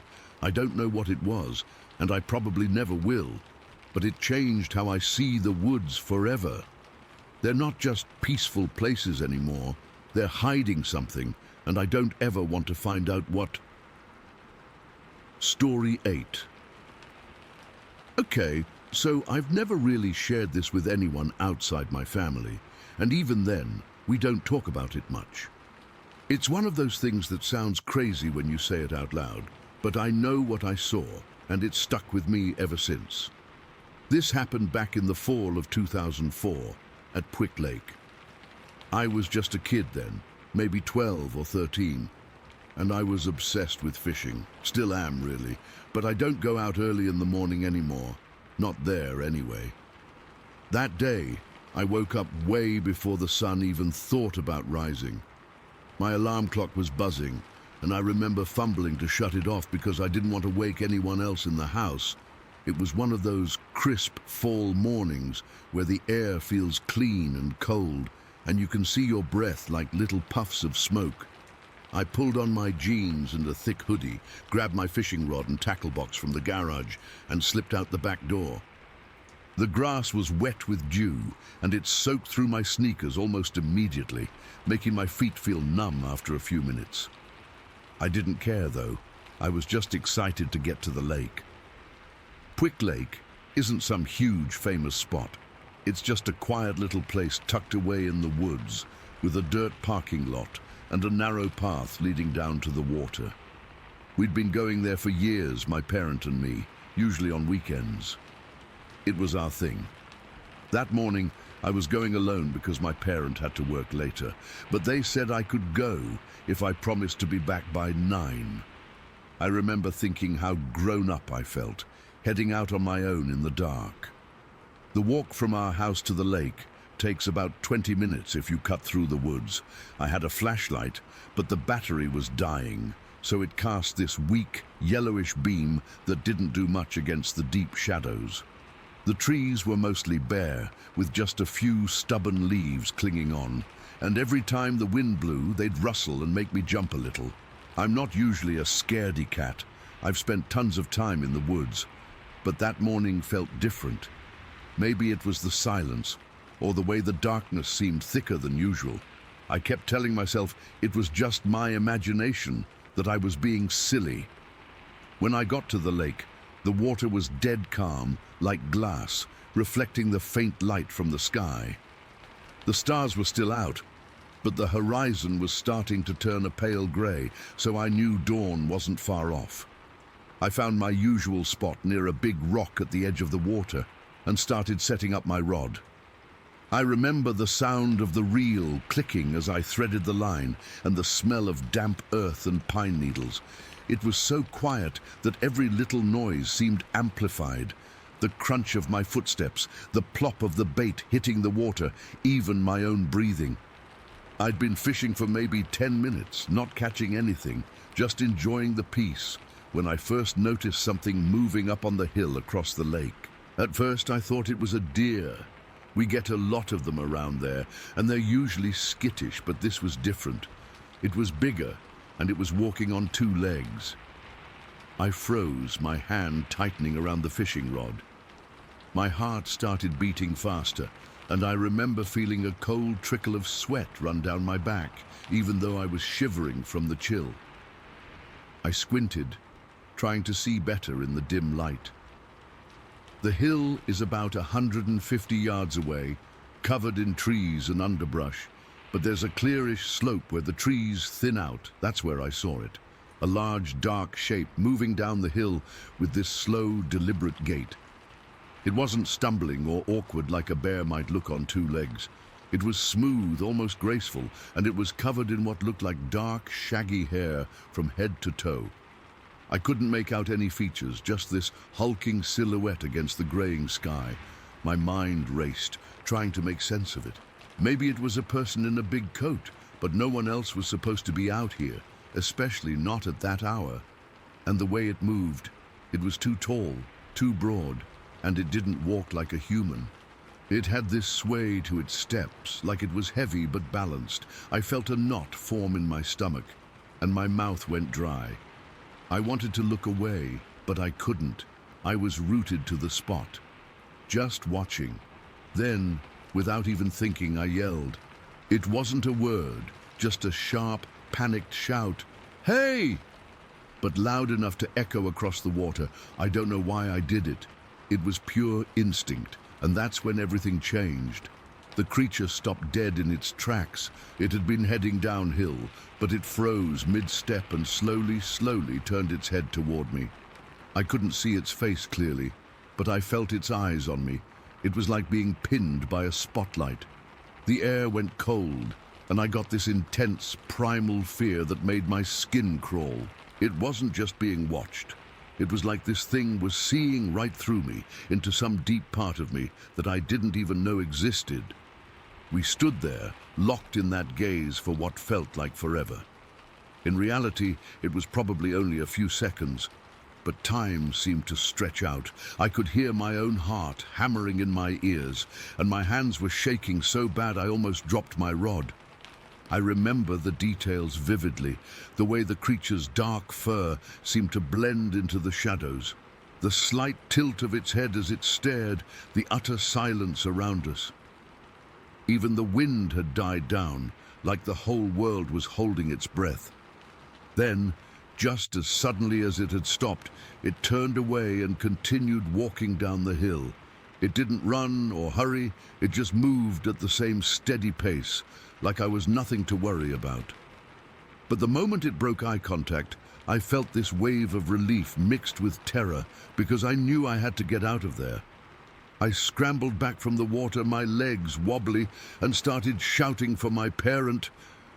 Mom, Dad. I didn't even know which one I was calling for. I was just screaming. I fumbled for my phone, this old flip phone I had back then, and tried to call home, but my fingers were so numb and shaky I could barely press the buttons. By the time I got through, my voice was trembling so much I could hardly speak. My parent must have heard the panic in my voice because they said they'd be right there. I stayed put, crouched behind that big rock, peeking over the top to see if the creature was still there. But it was gone. Vanished, like it had never been there at all. The hill was empty, just trees and shadows, and the sky was getting lighter, turning from grey to a soft pink. When my parents showed up a few minutes later, driving our old truck right down to the lake's edge, I ran to them and started babbling about what I'd seen. They looked around, scanning the hillside, but there was nothing. No movement, no sound, not even any footprints when we checked later. They tried to calm me down, saying it was probably a bear or a trick of the light, but I knew it wasn't. I'd seen bears before. This was different. This was something else. We packed up my gear and drove home in silence. I kept looking back at the lake, half expecting to see it again, but everything was quiet and still. The rest of the day is a blur. I remember feeling jumpy, like every noise made me flinch. I couldn't eat much, and I kept replaying that moment in my head, the way it turned, the intensity of its stare, the sheer size of it. That was almost 20 years ago now, and I've never gone back to Quick Lake early in the morning. I've fished there in the afternoon a few times, but it's not the same. I always feel like I'm being watched, like something is just out of sight, waiting. I've read stories online about similar encounters, people seeing Bigfoot or whatever you want to call it, and it helps to know I'm not alone, but it doesn't make the fear go away. What gets me the most is that stare. It wasn't angry or threatening, just intense, curious maybe, but it felt ancient and wild, and it left a mark on me that I can't shake. I still dream about it sometimes, waking up in a cold sweat, and for a second I'm back there, frozen on the shore, locked in that gaze. I don't know what it was, and I probably never will, but I know it's still out there, in those woods, and that's enough to keep me away. Story 9. It was one of those Alabama summer days where the air feels like a wet wool blanket you can't take off. The summer of '99, late July, I think.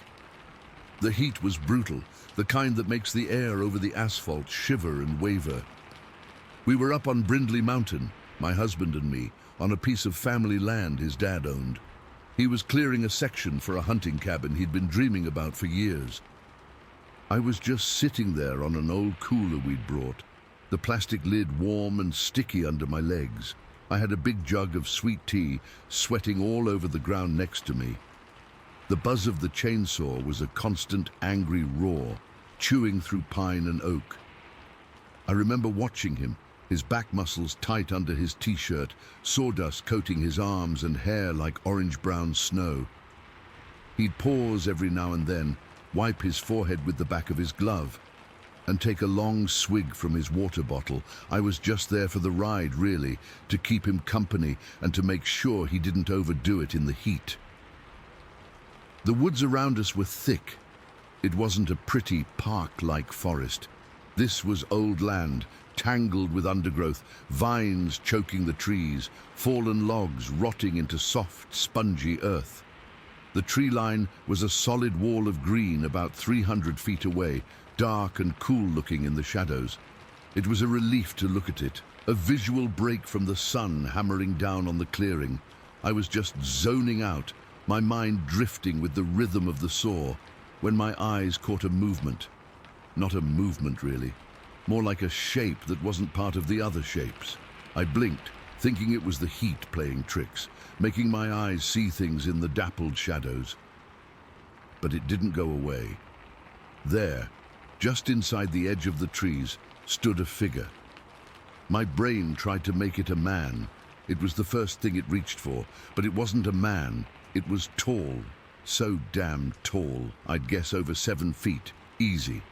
Its shoulders were impossibly wide, like a football player in full pads, but they just seemed to slope up into its head. There was no neck, none at all. It was like its head was just sitting right on top of those massive shoulders.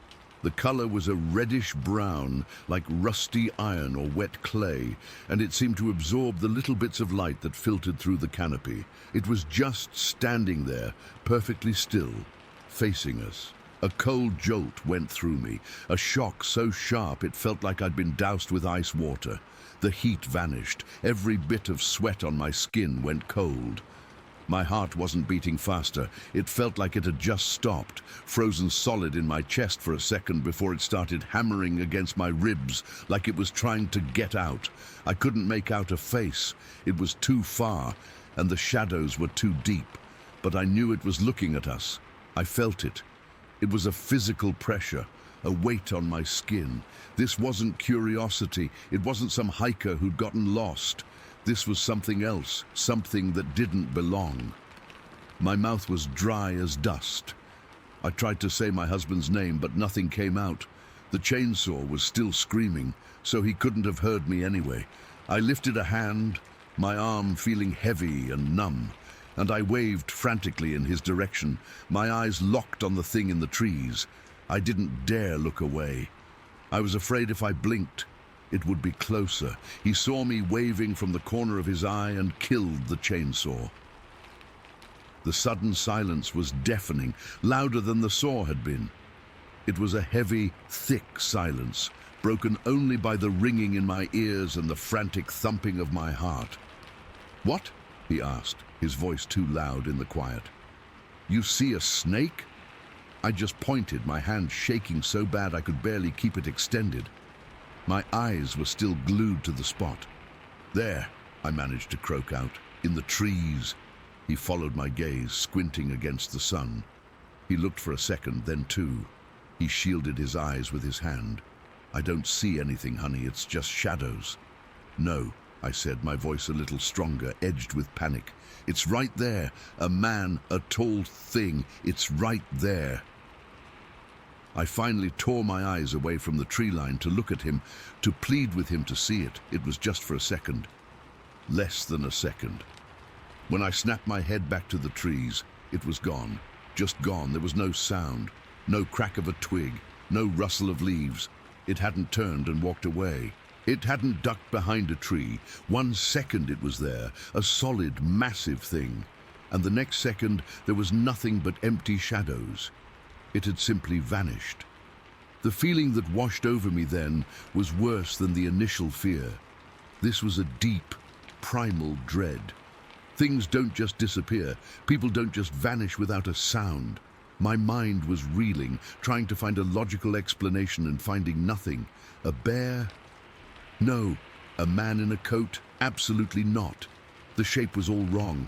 The proportions were unnatural. "It was right there," I whispered, my body starting to tremble all over. My husband walked over to me, his brow furrowed with concern.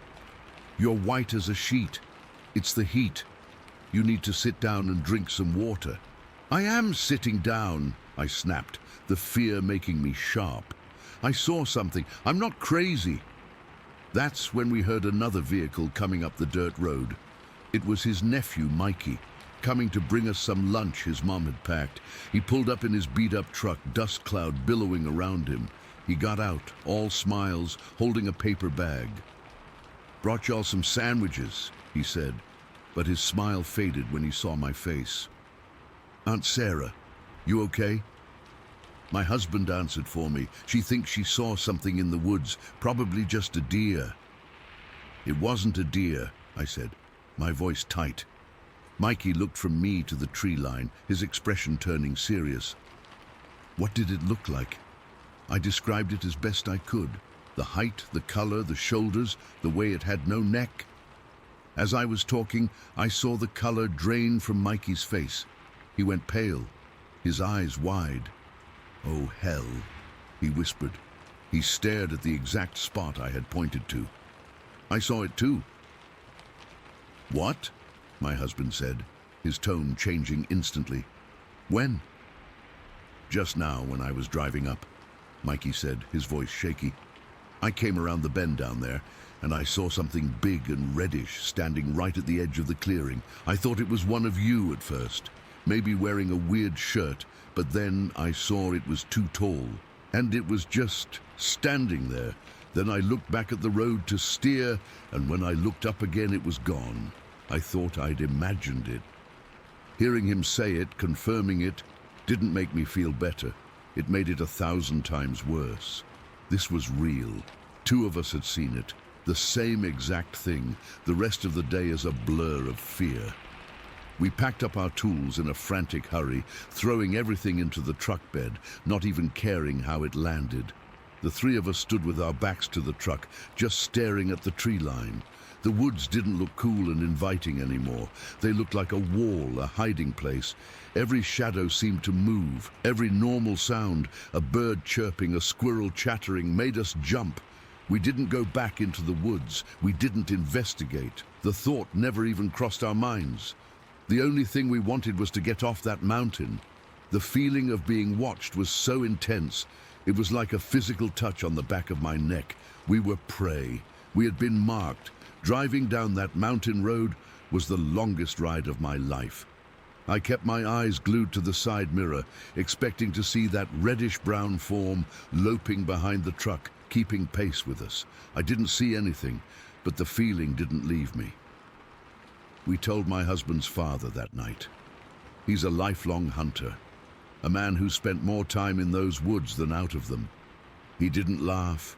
He didn't call us crazy. He just got real quiet, his face grim. He poured himself a whiskey and said, "You saw the old man of the mountain." That was what his granddaddy had called it. He said he'd seen it once, back in the 70s, while deer hunting. He described the same thing, tall, broad, no neck, and a silence that was more frightening than any noise. He said it watched him from a ridge for a full 10 minutes before it just melted back into the trees. He never hunted that spot again, and that was just the beginning for my husband. A few years later, in the winter, he was checking trail cameras on the same property. He came home late, his hands shaking so bad he could barely light a cigarette. He said he'd been walking a logging road at dusk and heard something big moving parallel to him in the brush, keeping pace. He shone his flashlight and saw a pair of eyes that reflected back a dull, reddish-orange light, high up, way too high for any animal he knew. He said he heard a low, guttural grunt that vibrated in his chest, and then the sound of something very heavy crashing away through the frozen undergrowth. He ran back to his truck and locked the doors. That first glimpse, that one single day on Brindley Mountain, changed everything for me. It convinced me down in my bones that we don't own those woods. We just visit them. There's something else that lives there, has always lived there, something that knows the land in a way we never will. It's elusive, and it's smart, and it doesn't want to be found. I still get chills thinking about it. Not just from the sight of it, which was terrifying enough. It's the way it disappeared. The silence of it. 1 second, a solid living thing. The next, empty space. That's the part that haunts me, that keeps me up some nights even now, all these years later. The utter, impossible silence of its going. It wasn't natural, and I know with a cold certainty that it saw me too. It saw me, and then it decided to stop being seen. And I have never, for a single day since, felt truly alone in the woods. Story 10. Okay, so this is something I've carried with me for a long time, and I've only ever talked about it with a handful of people because most just don't get it. But I need to get it out there, because what happened that day in the fall of 1974 near the Niobrara River in northeastern Nebraska still messes with my head whenever I think about it. I was bow hunting, something I'd done for years since I was a kid, and I never expected anything like this. It was just a normal day, or so I thought. I'd been out since early morning, the air crisp and cool with that autumn chill that makes everything feel alive. The leaves were turning, all those yellows and reds, and the ground was covered in a carpet of dry leaves that crunched under my boots. I remember the smell of damp earth and pine mixed with the faint scent of the river nearby. I'd packed light, just my bow, a quiver of arrows, some water and a sandwich, and I'd headed to a spot east of town, a place I'd scouted a few weeks back. It was supposed to be a good area for deer, quiet and secluded, with plenty of cover. I'd parked my truck off the main road and hiked in, finding a stand where I could wait and watch. The day started slow. I saw a few squirrels, some birds, but no deer. By mid-afternoon, I was getting restless. The sun was already dipping lower in the sky, casting long shadows through the trees, and I could feel the temperature dropping. I decided to move to a new spot, hoping to catch something before dark. I packed up my gear and trudged through the woods, my boots sinking into the soft ground. The silence out there was usually comforting, but that day it felt heavier, like something was off. I didn't think much of it at the time. I just figured I was tired or maybe a little on edge because I hadn't seen any game. I reached the new spot after about an hour of walking. It was closer to the river, where the land sloped down into a ravine. I set up again, leaning against a thick oak tree, and waited. Nothing. The wind picked up, rustling the leaves, and I remember shivering a little, pulling my jacket tighter. I checked my watch. It was getting late, probably around 5 in the evening, and the light was starting to fade. I knew I should head back soon. Driving those back roads in the dark wasn't exactly safe, especially with how isolated it was out there.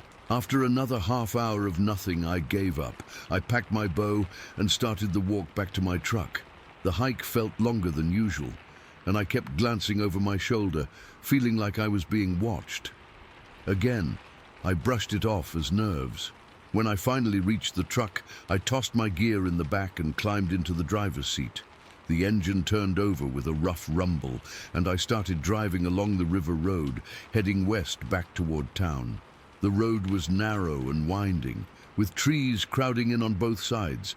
The sun was setting, painting the sky in shades of orange and purple, and the river glinted through the gaps in the trees. I had the window down a crack, letting in the cool air, and I was driving slow, maybe 20 miles an hour, just taking it easy. I remember feeling relieved to be heading home, thinking about a hot meal and maybe watching some TV.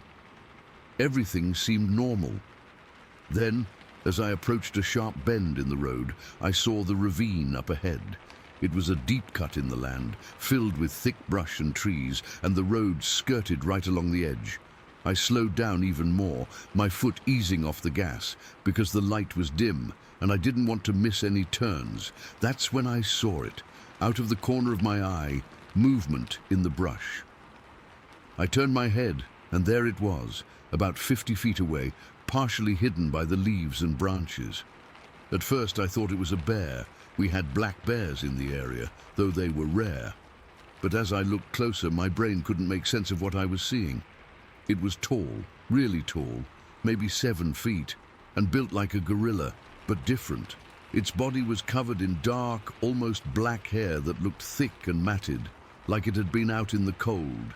The hair wasn't shaggy like a bear's, it was smoother, tighter to its body, and it had this eerie, cold black color that seemed to absorb the fading light. But the face, that's what got me. It wasn't a bear's face. It was flatter, more human-like, with dark tan skin or maybe finer hair around it. I could see its eyes clearly, dark and focused, and they locked right onto mine. For 2 seconds, maybe less, we just stared at each other. My heart jumped into my throat and I slammed on the brakes, the truck skidding to a halt on the gravel shoulder. The engine stalled and everything went quiet except for the blood pounding in my ears. I sat there, frozen, my hands gripping the steering wheel so tight my knuckles turned white. The creature didn't move, just stood there, half hidden in the brush, its eyes fixed on me. I could see its muscles under that dark hair, rippling like it was tense, ready to spring. It was massive, easily 300 to 150 pounds, and the sheer size of it made my stomach clench. I'd seen big animals before, deer, elk, even a moose once. But this was different. This felt intelligent, aware, like it was studying me just as much as I was studying it. Then, without any warning, it turned. Not like an animal startled by a noise, but smoothly, deliberately. It pivoted on its feet and started running up the ravine, away from the road. And it ran on 2 legs, not 4. That's what stuck with me. It moved like a person, but faster and more fluid than any human I'd ever seen. Its legs powered it up the slope, and its arms swung naturally, one arm crossing slightly over its body as it ran. The way it moved was silent too. The ground was covered in dry leaves, crackly and loud, but it didn't make a sound.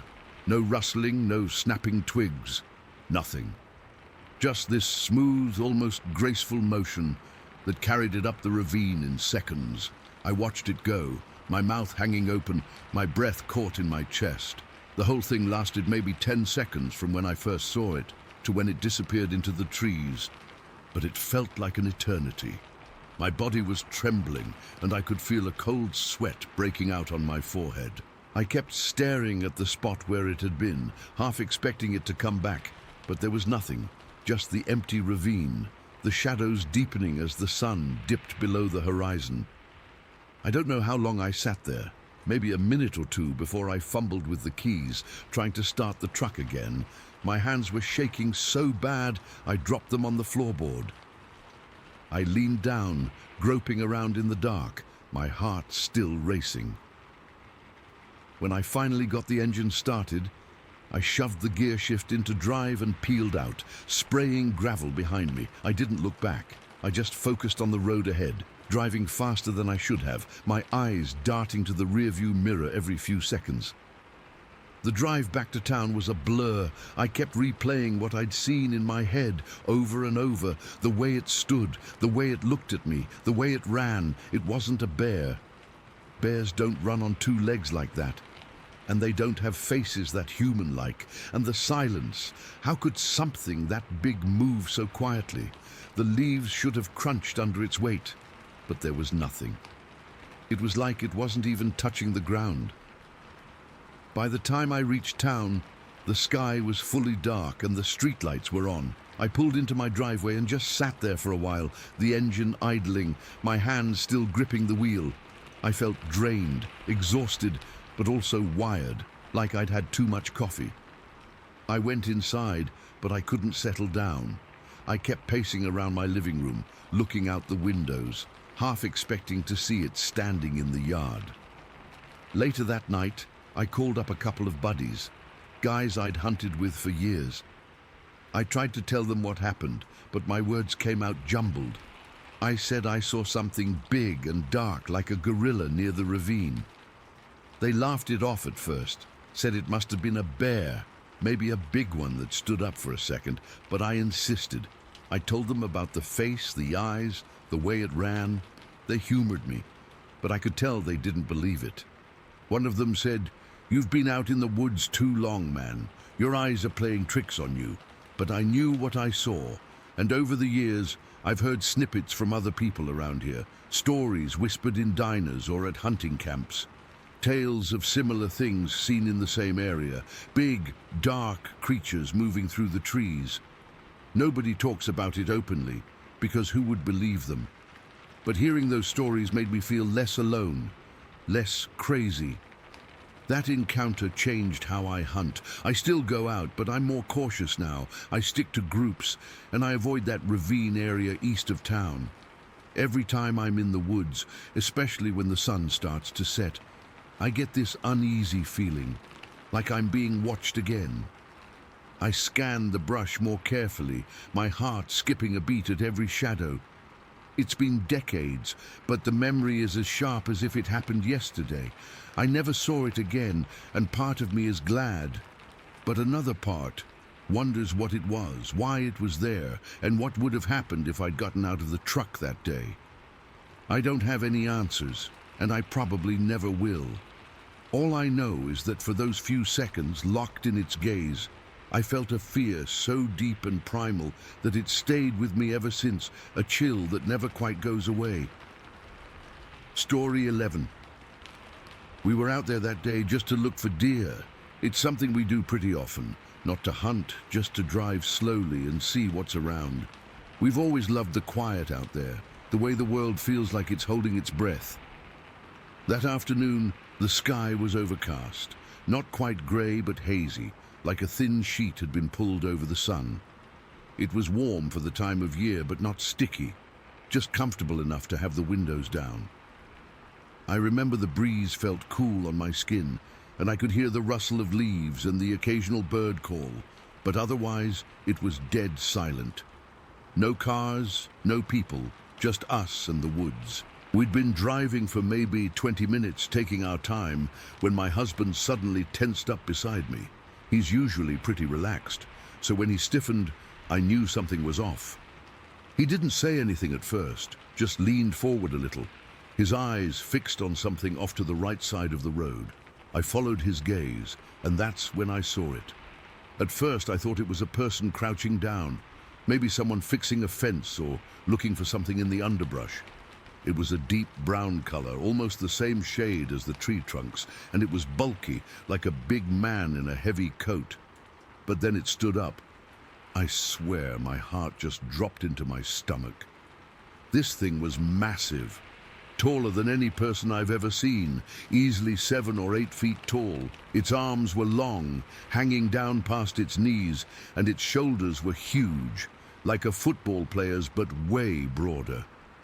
The whole body was covered in thick, shaggy hair, not like fur but more coarse, like what you'd see on a wild boar but longer. It didn't move like a person though. When it stood, it was fluid, almost effortless, like it had springs in its legs. For a second, it just stood there, and I could see the shape of its head, no clear face, just a dark blob where features should be. Then it turned, and I caught a glimpse of its back as it bolted into the pines. The speed was unreal. I've seen deer run, and they're fast, but this was something else. It moved like a blur, crashing through the undergrowth, but without making much noise, just a few snaps of twigs, and then nothing. The whole thing lasted maybe 3 seconds, but it felt like an hour. I was frozen, my hands gripping the dashboard so hard, my knuckles turned white. My husband was just staring, his mouth hanging open. I could feel the adrenaline hit me like a wave. My heart was pounding so hard I could feel it in my throat, and my skin went cold and clammy. The air in the car felt thick, like we were drowning in it. We didn't say anything for what felt like forever. The only sound was the engine idling and the faint rustle of leaves outside. Then my husband whispered, "Did you see that?" And his voice was shaky, like he'd just run a mile. I nodded, but I couldn't get any words out.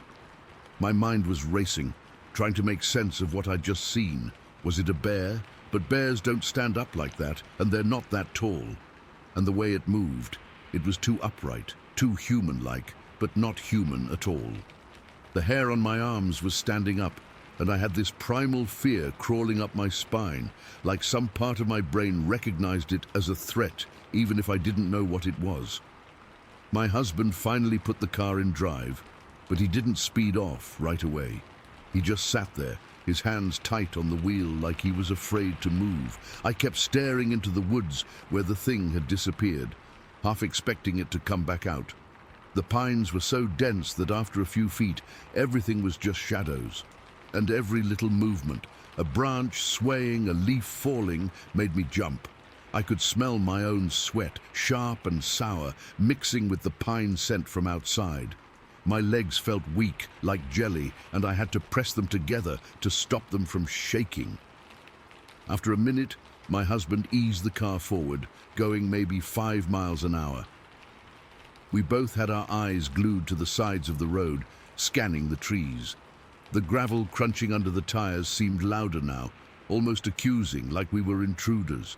I remember thinking how stupid we were to be out here, how we'd broken some unspoken rule by seeing something we weren't supposed to. The fear wasn't just about what we saw. It was about what it meant. That thing belonged here, and we didn't. We drove for another 10 minutes, but it felt like hours.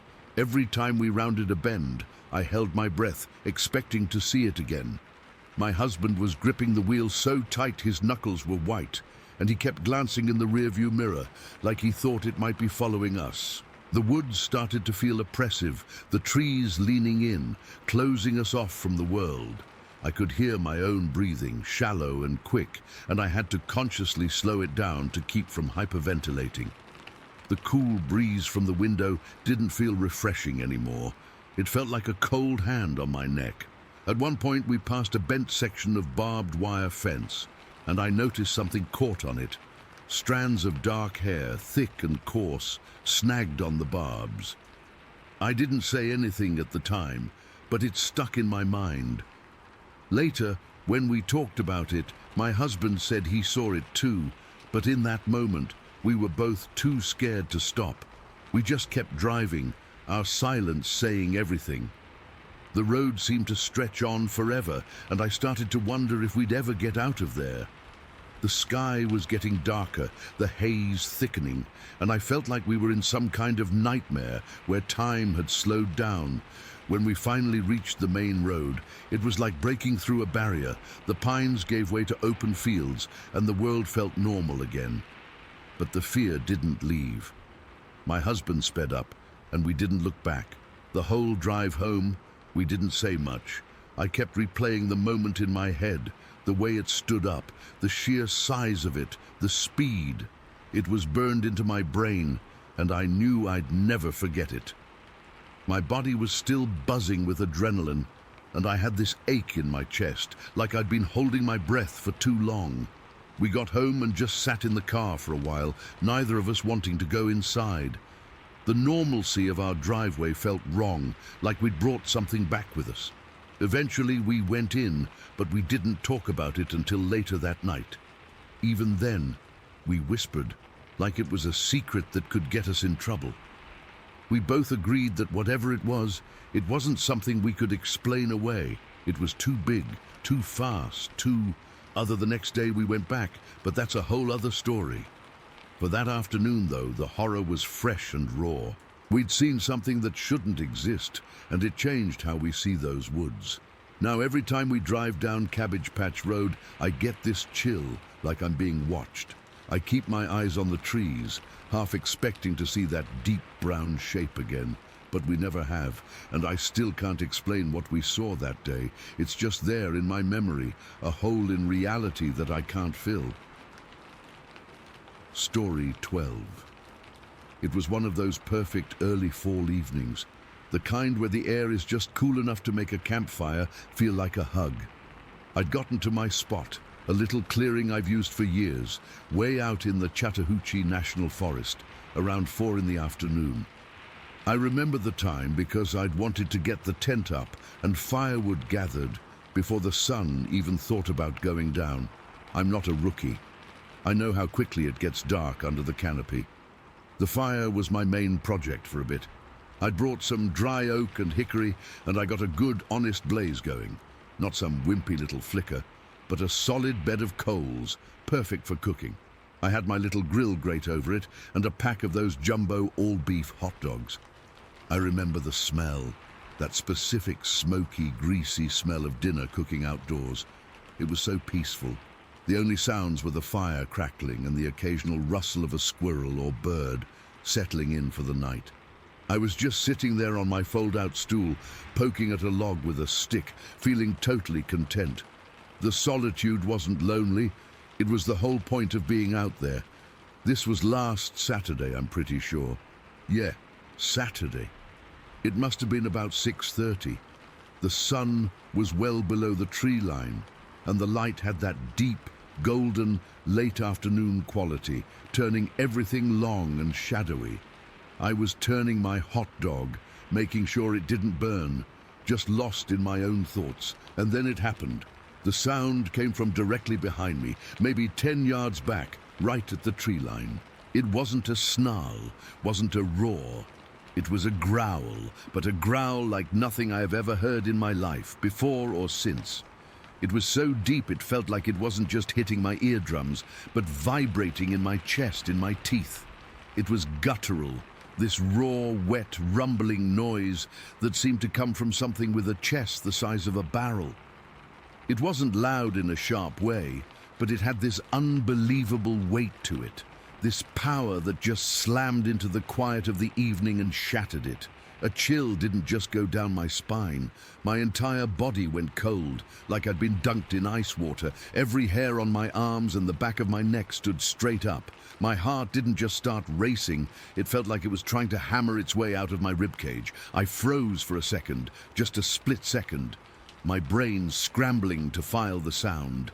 Bear. No. Bear sounds are fierce, but this was different. It was intelligent. I know that sounds crazy, but that's the only word for it. It felt like it was a sound, made with purpose, not just animal noise. I dropped the stick I was holding and spun around on my stool so fast I almost tipped over. My eyes scanned the tree line, and at first, I didn't see anything. Just the deep shadows between the trunks, the ferns, the fallen leaves. Then my eyes adjusted, or it moved, I don't know. But I saw it. Between two big pine trees, maybe 15 yards away now, was a shape, a massive dark shape. It was just standing there. It was so much taller than the undergrowth. I'm 6 feet tall, and this thing had to be at least 8 feet, maybe more. Its shoulders were unbelievably wide, impossibly wide, like a linebacker on steroids.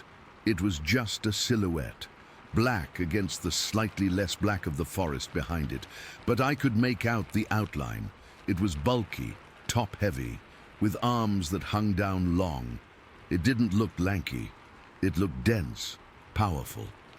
My first stupid, desperate thought was that it was a person, some giant of a man in a big coat playing a prank.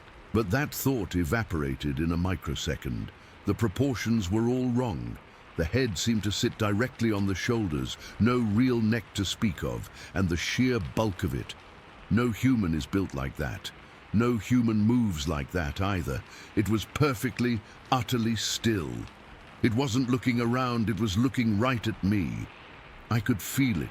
Even though I couldn't see any eyes in that dark shape, I could feel its attention on me, like a physical pressure. My mouth was desert dry. I could hear the blood pounding in my ears. I don't know why I did it. Maybe some stupid human instinct to assert dominance, to pretend I wasn't terrified. But I sucked in a ragged breath and shouted, "Hey!" My voice came out strained and thin, a pathetic little sound compared to that growl. It didn't echo. It just got swallowed by the woods. The thing didn't make a sound. It didn't startle. It just moved. In one fluid, terrifyingly fast motion, it turned its upper body and then just went. It didn't run like a man. It was this powerful, loping sprint, unbelievably quick and silent. It moved between the trees and vanished into the deeper darkness in maybe 2 seconds. I didn't hear a single twig snap, no crunch of leaves, no rustling, nothing. It was just there, and then it was gone, like it had never been there at all. The silence that rushed back in was somehow louder and more oppressive than the growl had been. I sat there on my stool, completely rigid. I couldn't move. I just stared at the spot where it had been, my eyes straining, trying to see it again, praying that I wouldn't. My breathing was coming in these short, sharp gasps. I felt like I was going to be sick. The peaceful evening was gone, replaced by this primal, gut-churning fear. I was no longer a man on a camping trip. I was prey, sitting in a circle of firelight, with a vast, dark unknown pressing in from all sides. I don't know how long I sat there, maybe 5 minutes, maybe 20. Time got weird. Every single normal night sound, an owl, the wind in the high branches, the pop of the fire, made me jump out of my skin. Each one was that thing coming back. I was convinced of it. My mind was racing, replaying the growl, the silhouette, the way it moved. That speed, it was wrong. Nothing that big should be able to move that fast and that quietly. It defied physics. Finally, some basic survival instinct kicked in. I couldn't just sit there. I stood up, my legs feeling like wet noodles, and I grabbed the biggest, thickest burning log from the edge of the fire. It was clumsy and hot in my hand, but it was a weapon, a pathetic one. But it was all I had. I kept my back to the fire, turning in slow, shaky circles, holding the burning brand out in front of me, peering into the trees. I didn't see anything. No eyeshine, no movement. But the feeling of being watched was so intense, it was like a physical touch on the back of my neck. I knew I couldn't stay. The idea of being in that flimsy tent for the next 8 hours was unthinkable. I was shaking so badly I could barely pack my gear. I didn't care about being neat. I just yanked the tent stakes, stuffed the tent, my sleeping bag, everything, into my backpack in a tangled mess. I kept the fire roaring, throwing every piece of wood I had left onto it, trying to make my little circle of light as big as possible. I was sweating from the heat of the fire and shivering from cold fear at the same time. I didn't cook my hot dog. It was still on the grate, burnt to a crisp. I just left it. I strapped on my headlamp, its beam cutting a shaky path into the woods, and I got the hell out of there. The hike back to my truck, which usually takes about 45 minutes, felt like an eternity. I was half walking, half jogging, my pack bouncing on my back, constantly looking over my shoulder. Every shadow was that thing. Every time a branch brushed against my leg, I almost screamed. I've never felt so exposed, so vulnerable in my entire life. I was just a noisy, clumsy animal, blundering through the territory of something infinitely more capable. I made it to my truck, fumbled the keys, and practically fell into the driver's seat, locking the doors immediately. I just sat there for a long time, hands gripping the steering wheel, my whole body trembling. I didn't drive away right away. I just sat in the dark, watching the tree line, expecting to see that massive shape step out onto the road. It didn't. I finally started the engine and drove home, my nerves shot. I didn't sleep at all that night. Every time I closed my eyes, I saw it. The next morning, in the clear, bright light of Sunday, the whole thing felt like a bad dream. Maybe I'd imagined it. Maybe it was a bear, and the shadows had played tricks on me. The fear felt real, but the memory was already taking on that hazy, unreal quality. I needed to know. I needed proof for myself that I wasn't going crazy. So I drove back out there. My hands were sweating on the wheel the whole way. The woods looked different in the daylight. Normal, peaceful. It was hard to connect the terror of the night before with this sunny, quiet place. I parked and walked back to my campsite, my heart starting to thump hard again. The fire pit was a circle of cold ash. My burnt hot dog was still there on the grate. I walked over to the spot where I'd seen it, right between those two specific pine trees. The ground was soft there, a patch of bare earth covered in pine needles and dead leaves, and that's where I saw them. Footprints. My own size 13 boots had left clear marks all around the fire, but these were different. They were huge, comically, terrifyingly huge. I knelt down, my knees feeling weak. I took off my boot and placed it right next to one of the prints. My boot looked like a child's shoe next to it. The print was at least 18 inches long. It was wide, with a clear, deep impression of 5 toes. The toes weren't splayed out like a bear's. They were more in a line, but the whole thing was just massive. The impression was deep, way deeper than my boot prints, suggesting something incredibly heavy had stood here. I just stared at it. All the air went out of my lungs. It wasn't a dream. It wasn't my imagination.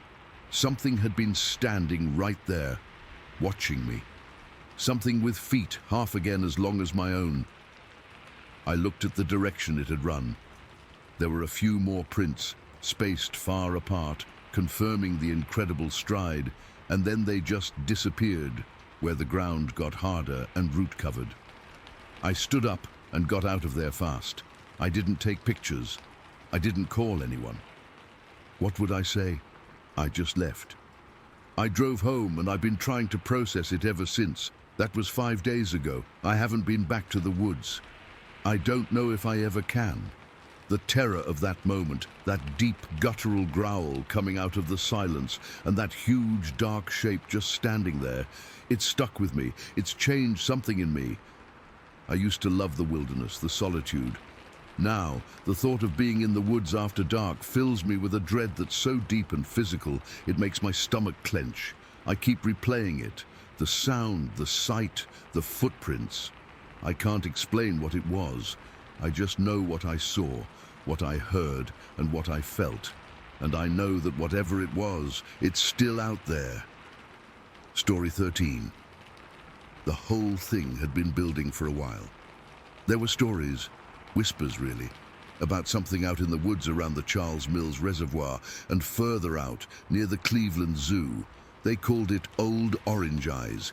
The name came from a few years before, back in '59, when some kids driving on Lover's Lane saw it rise up out of a ground fog. They said it was huge, covered in hair, and its eyes, they said they glowed this weird, dull orange color. It sent chills through the whole town, but for most people it was just a spooky tale. For us, it became an obsession. That day, the 22nd, started out normal. It was a Saturday, cool but not cold, the kind of spring day where the air smells like wet dirt and new leaves. We'd been cooped up all week in school, and we were buzzing with that restless energy you only have when you're 16. There were 5 of us. We met up at the diner on Main Street, sliding into a sticky vinyl booth, talking too loud, shoving each other. The plan had been forming for weeks, whispered in hallways and behind the school bleachers. We were going to go find it. We were going to go into the woods behind the zoo, and we were going to find Old Orange Eyes. It sounds stupid now, reckless and idiotic, but back then it felt like an adventure. We weren't going in completely unprepared, or at least we didn't think we were. We had this idea that we were hunters. We had baseball bats.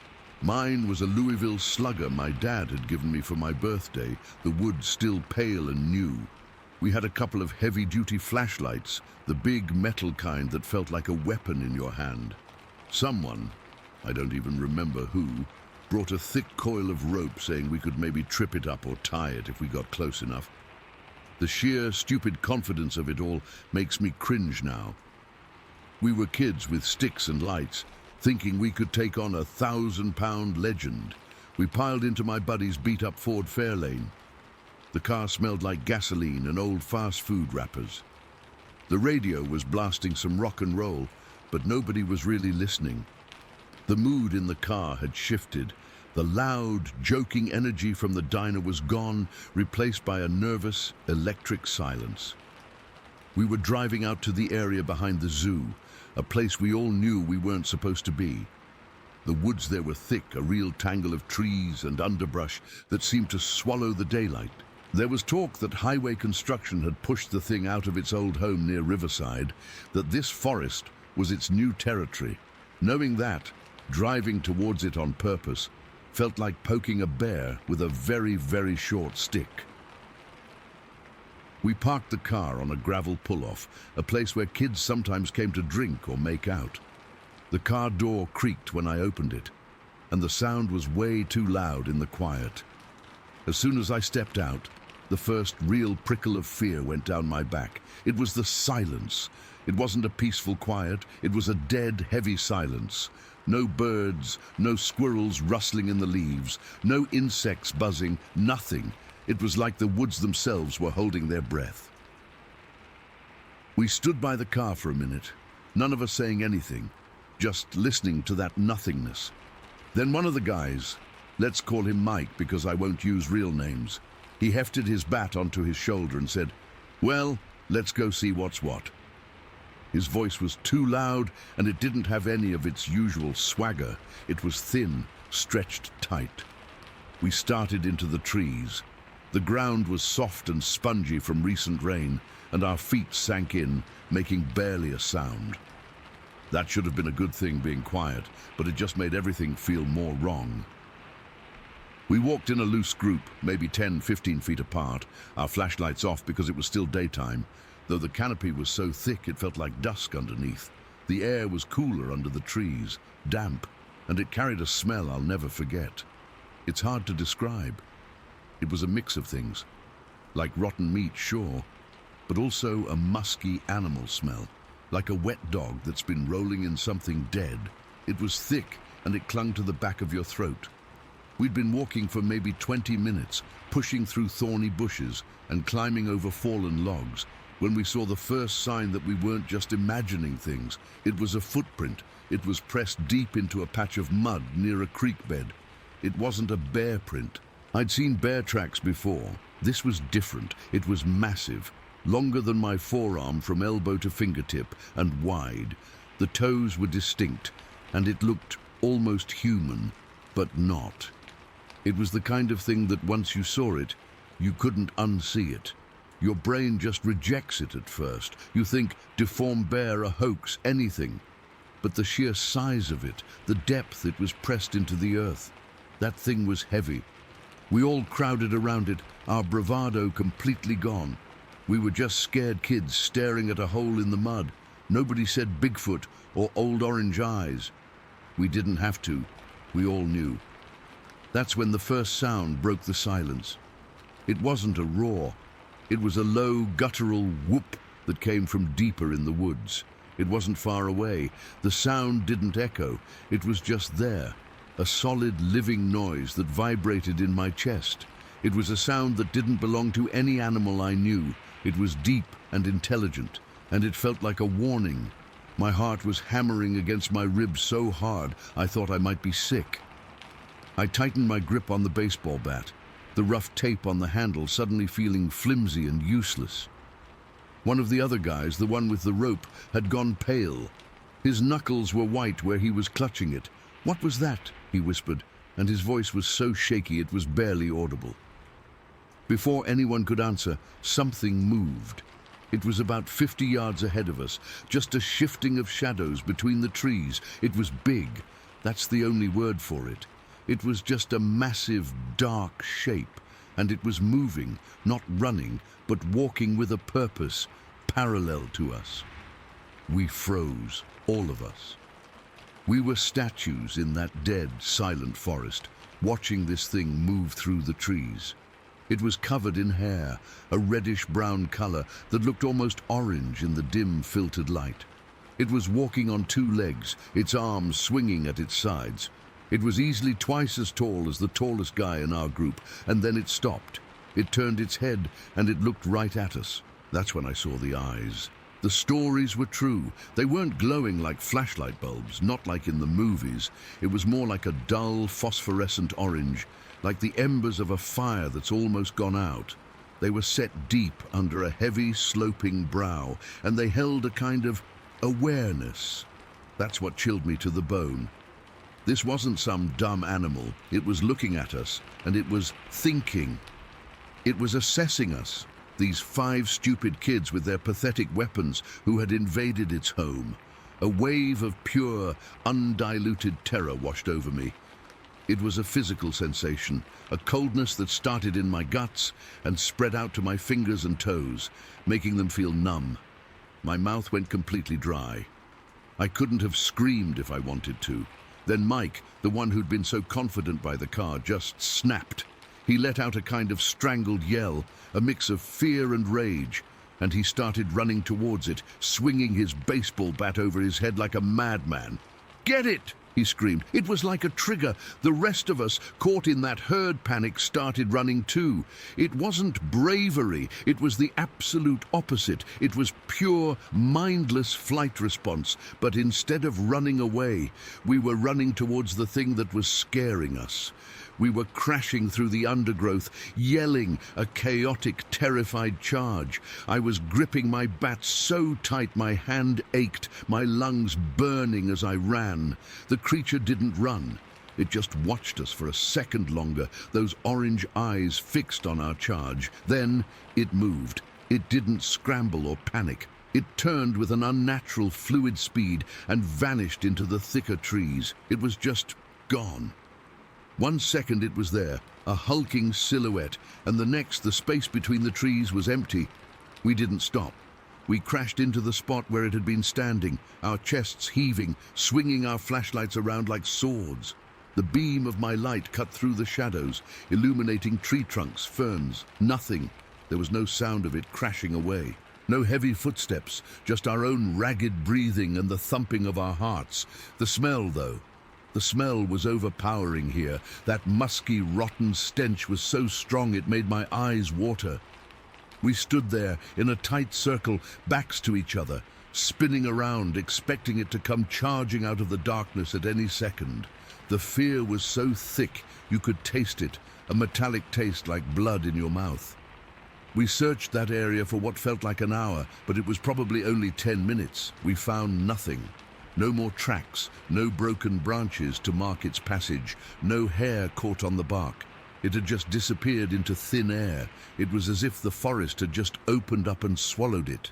The elusiveness of it, the way it had just vanished without a trace, was somehow more terrifying than if it had stood and fought. It meant we were completely out of our depth. It meant this thing was in control, not us. The adrenaline finally drained away, leaving us shaky and hollow. The silence of the woods felt even heavier now, pressing in on us. We didn't say a word to each other. We just looked at each other's pale, frightened faces. And we knew. We all turned and started walking back the way we came, moving quickly at first, then breaking into a run, not looking back, just desperate to get to the car, to get out of those woods. We didn't speak the whole drive back. The radio was off. The only sound was the rumble of the engine and the rush of air through the open windows. We dropped each other off with mumbled goodbyes, not making eye contact. I went home, went straight up to my room, and I remember just sitting on the edge of my bed, still holding that baseball bat, my hands trembling. I didn't tell my parents. What would I have said? That was the day the world got a lot bigger and a lot scarier for me. We went out there as boys, thinking we were hunters, and we came back as something else entirely. We had seen something that wasn't supposed to be real, and it had looked back at us with an intelligence that I still can't explain. It knew we were there. It saw us, and it let us go. I heard about other sightings over the years, like the one in '91 with the fishermen near Willis Creek. I didn't doubt it for a second. I knew what they felt. That thing is still out there, on Ruggles Road, in those woods. It's a legend, but it's not a story. It's a real, living, breathing thing that walks in the shadows. And sometimes, if you're stupid or unlucky, you catch a glimpse of its old, orange eyes, and you remember that you're not at the top of the food chain, not out there. You're just a visitor, and you'd better hope it's in a good mood. I never went back into those woods again, not ever, and I still can't explain what we saw that day. I just know we saw it. Story 14. It was one of those perfect October afternoons in the Oregon Coast Range. The air had that crisp bite to it, the kind that feels clean in your lungs. I'd been up in my tree stand since about 2 in the afternoon, just waiting. That's most of hunting, really. It's a whole lot of sitting and listening and hoping. My bow was across my lap, and I was just watching the light change through the Douglas firs. It was that golden hour, when everything looks softer and the shadows start to get long. I was positioned right between 2 well-used deer trails, a spot I'd scouted a few weeks back. I'd seen a lot of sign, droppings, rubs on the saplings. It felt like a good spot, a sure thing. I remember shifting my weight on the stand, trying to get the blood flowing in my legs without making too much noise. The woods were alive with sound. Squirrels chattering, a pileated woodpecker hammering away somewhere in the distance, the occasional scolding of a Steller's jay, normal forest sounds. I was just settling back into that patient zone, my eyes scanning the shadows between the trees for any flicker of movement when I noticed it.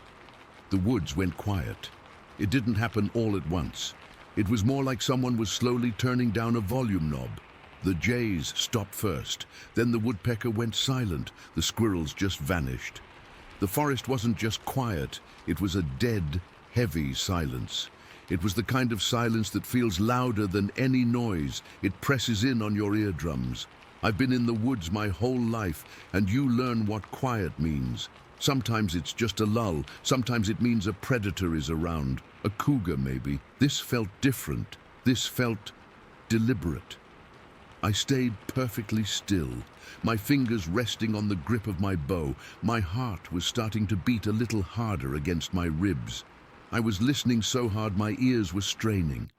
I was looking down the game trails, expecting to see a buck stepping out, maybe spooked by something, but there was nothing. Just the ferns and the huckleberry bushes, completely still in the fading light.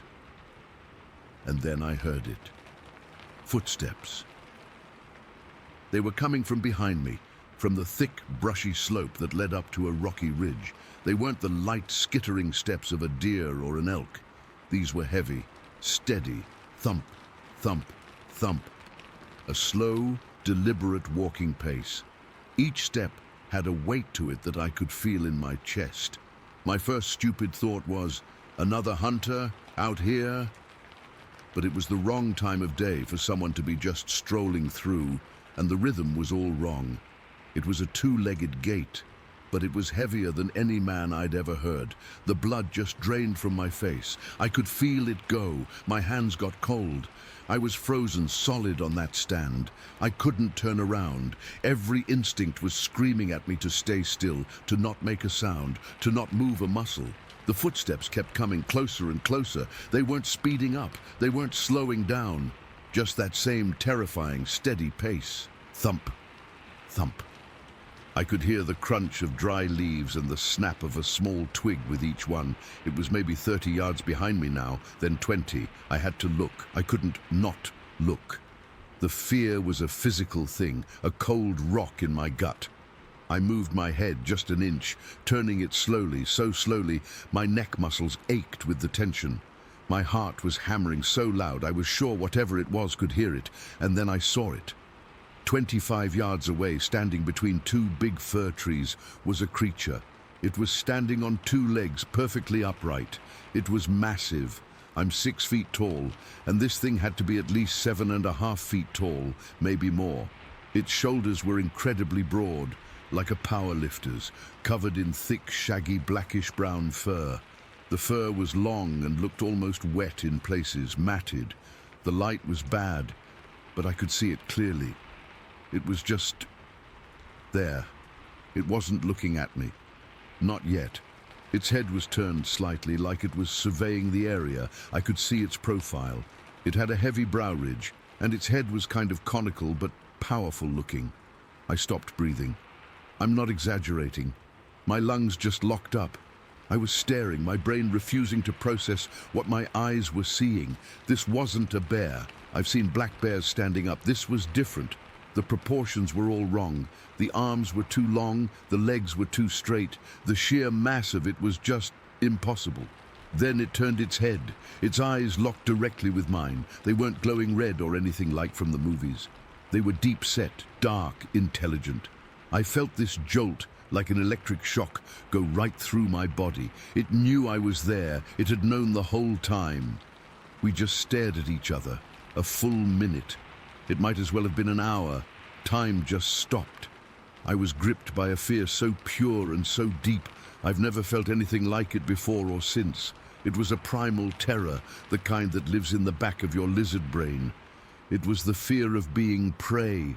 But mixed in with that terror was something else, something I still can't fully explain, a kind of respect, awe. This thing was powerful. You could feel the power radiating off it, like heat coming off a stove. It was completely in control of that situation. I was nothing, a mouse in front of a wolf. My bow was still in my lap, my hand was on it. I could have nocked an arrow, I could have drawn, but I couldn't. My body wouldn't obey. It wasn't just the fear paralyzing me, it was this profound understanding that drawing my bow would have been the most stupid, the most insulting, the most final thing I could possibly do. It would have been a declaration of war, and I knew, with absolute certainty, that I would lose that war. It wasn't a choice. My body just refused. The creature didn't make a sound. It didn't growl. It didn't huff. It just stood there, swaying ever so slightly, its dark eyes fixed on me. It was studying me. I could feel it. It was curious. It wasn't aggressive. It was just present. I could smell it then, a musky, earthy smell, like wet dog and damp soil that drifted over on the slight breeze, the smell of the deep woods. Then, after what felt like a lifetime, it broke eye contact. It turned its head, looked off into the forest to its left, and then it just moved. It didn't turn and walk away. It simply pivoted and melted into the trees. It was unbelievably fast and completely silent. 1 second it was there, a massive dark shape against the green and brown of the forest, and the next second it was gone. There was no sound of crashing through the brush, no more footsteps, just that heavy, pressing silence. I didn't move for a long time. I don't know how long. I just sat there, shaking. My whole body was trembling uncontrollably.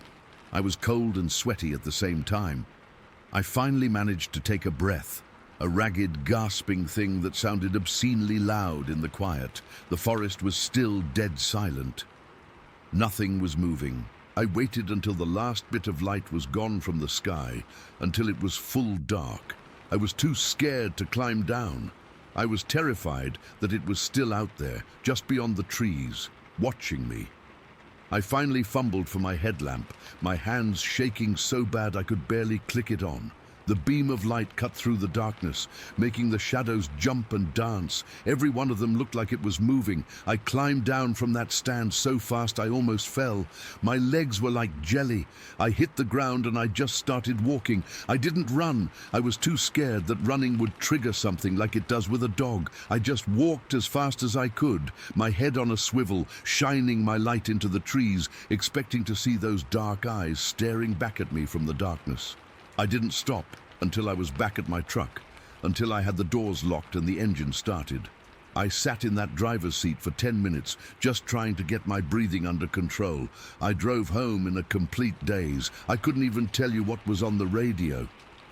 I walked into my house, and my wife took one look at me and asked if I was sick. I just shook my head and went to take a shower. I stood under the hot water for a long time, but I couldn't get warm. I couldn't wash off the feeling of those eyes on me. The next morning, in the clear light of day, part of me tried to write it off. A bear, a trick of the light, my mind playing games, but I knew what I saw. After a few cups of coffee, I drove back out there. I had to know. I went straight to the spot. I found my tree stand.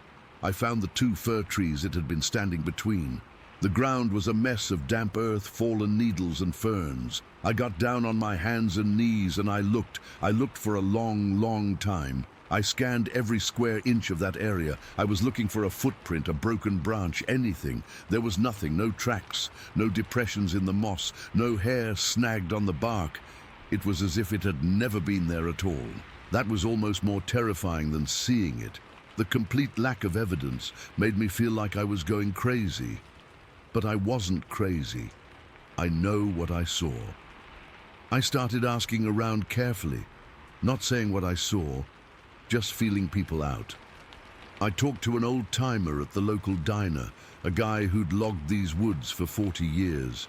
I mentioned the weird quiet, the feeling of being watched. He just nodded, took a sip of his coffee and said, "Yeah, They're out there. Most people just don't see them. He didn't have to say what they were, I knew. I've learned since then that my experience isn't unique. There are other stories from these same mountains, loggers, hunters, hikers, people who've seen the same thing, felt the same primal fear, and come back with the same lack of proof. It's real. It's out there. Sasquatch.Bigfoot, whatever you want to call it. That one day, that 1 minute of staring into its eyes, it changed everything for me. I still go into the woods, I still hunt, but it's different now. I'm not just walking through the forest anymore, I'm a guest in its house. I understand now that we don't know half of what's really out there in the deep, dark places. There are things that walk in the shadows, things that are smarter and stronger than we can imagine, and they want nothing to do with us. And after that day, staring into the eyes of one of them, I can't say I blame them. I just have this profound respect now, and this lingering chill that never really goes away. I saw it. I know what I saw, and sometimes late at night, I can still feel its eyes on me.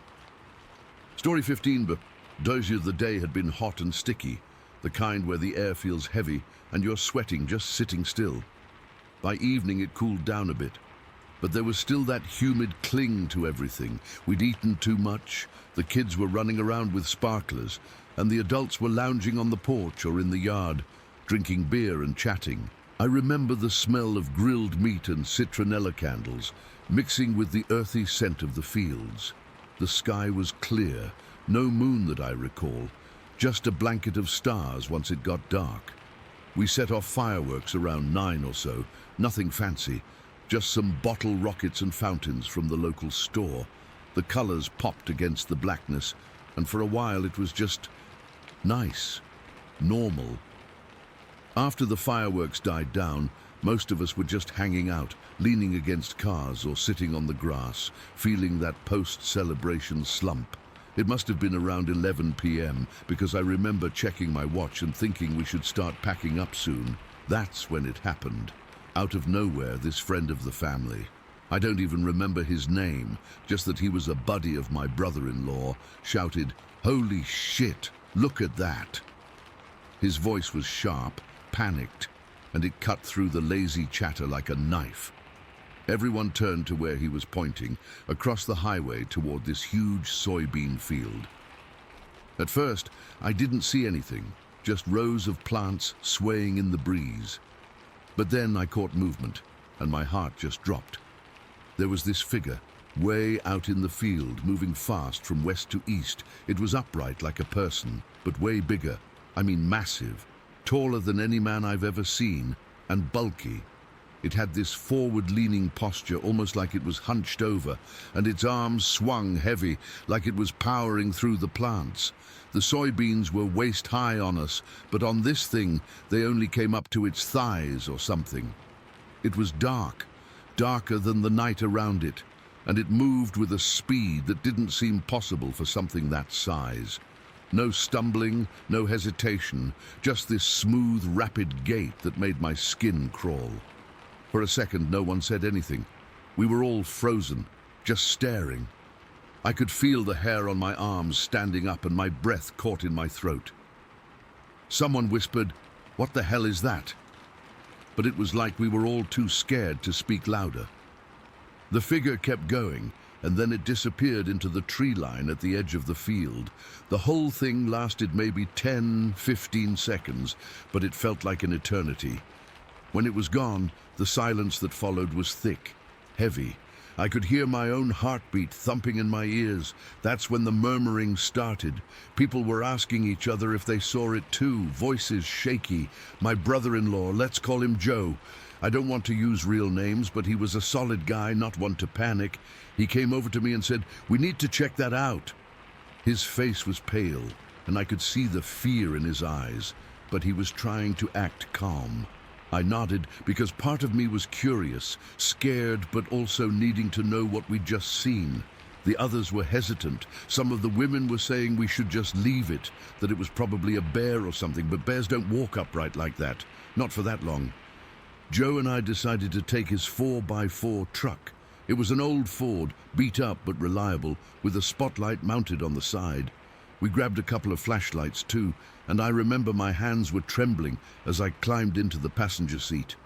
The truck smelled like oil and dirt, and the seats were cracked vinyl that stuck to my legs. Joe started the engine, and the sound was loud in the quiet night. We pulled out onto the highway, the headlights cutting a path through the darkness, and then turned onto a dirt road that led into the soybean field. Driving into that field was eerie from the get-go. The soybeans rustled against the sides of the truck, and the headlights made long, shifting shadows that played tricks on my eyes. Joe drove slow, careful not to damage the crops, but I could feel the tension between us. We didn't talk much, just occasional mutters like, "You see anything?" or "Over there?" The spotlight swept across the field, illuminating patches of plants, but everything looked normal at first. The air coming in through the open windows was cool now, carrying the scent of damp earth and green leaves, but it didn't feel refreshing. It felt charged, like before a storm. We followed what looked like a trail, though I'm not sure if it was a path or just where the figure had been. The plants were trampled in spots, bent and broken, as if something heavy had passed through. Joe pointed it out, and I felt a chill run down my spine. It wasn't like deer tracks or anything I'd seen before. This was messier, more violent. We kept going, toward the barbed wire fence near the tree line, where we'd seen the thing disappear. When we reached the fence, Joe stopped the truck, and we got out. The silence out here was deeper, unnerving. No crickets, no wind, just this dead quiet that made my ears ring. We shone our flashlights around, and that's when we saw it. The ground was torn up, like something had been digging or thrashing around. The soil was churned and plants were snapped at the base, not just bent. Near the fence, a section of barbed wire was pulled loose, the posts leaning at an angle. I remember thinking, whatever did this was strong, really strong. The wires were thick, and it would take a lot of force to yank them like that. Joe whispered, "Look at this," and I moved closer. The broken plants had this fresh, green smell, but mixed with something else. A musky odor, like wet dog or something, but stronger. It hung in the air, making my nose wrinkle. We scanned the tree line with the spotlights, and that's when the real fear set in. The woods were dark, thick with trees, and the light didn't penetrate far.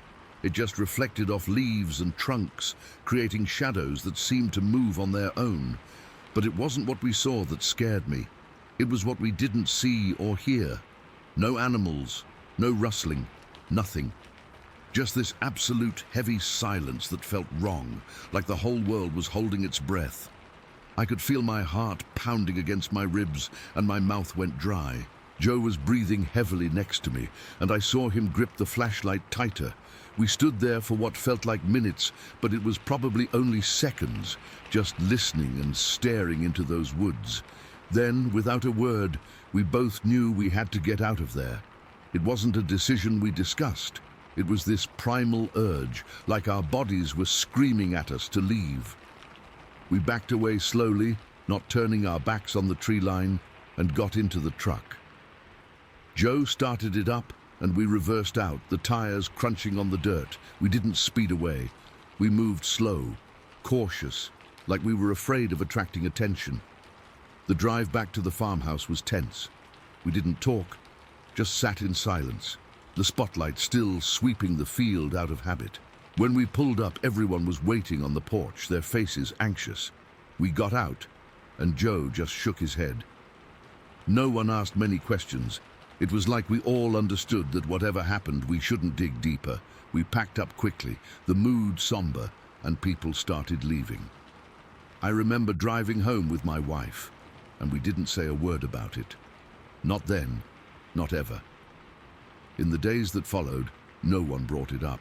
It was this unspoken thing, like if we didn't talk about it, it didn't happen. But I couldn't stop thinking about it. The farm was near an old military base with bunkers. I'd heard stories about weird things out there, but never paid much mind. Now I wondered if what we saw was some kind of Sasquatch or something else. The size, the speed, the way it moved. It wasn't human, but it wasn't any animal I knew, and that silence.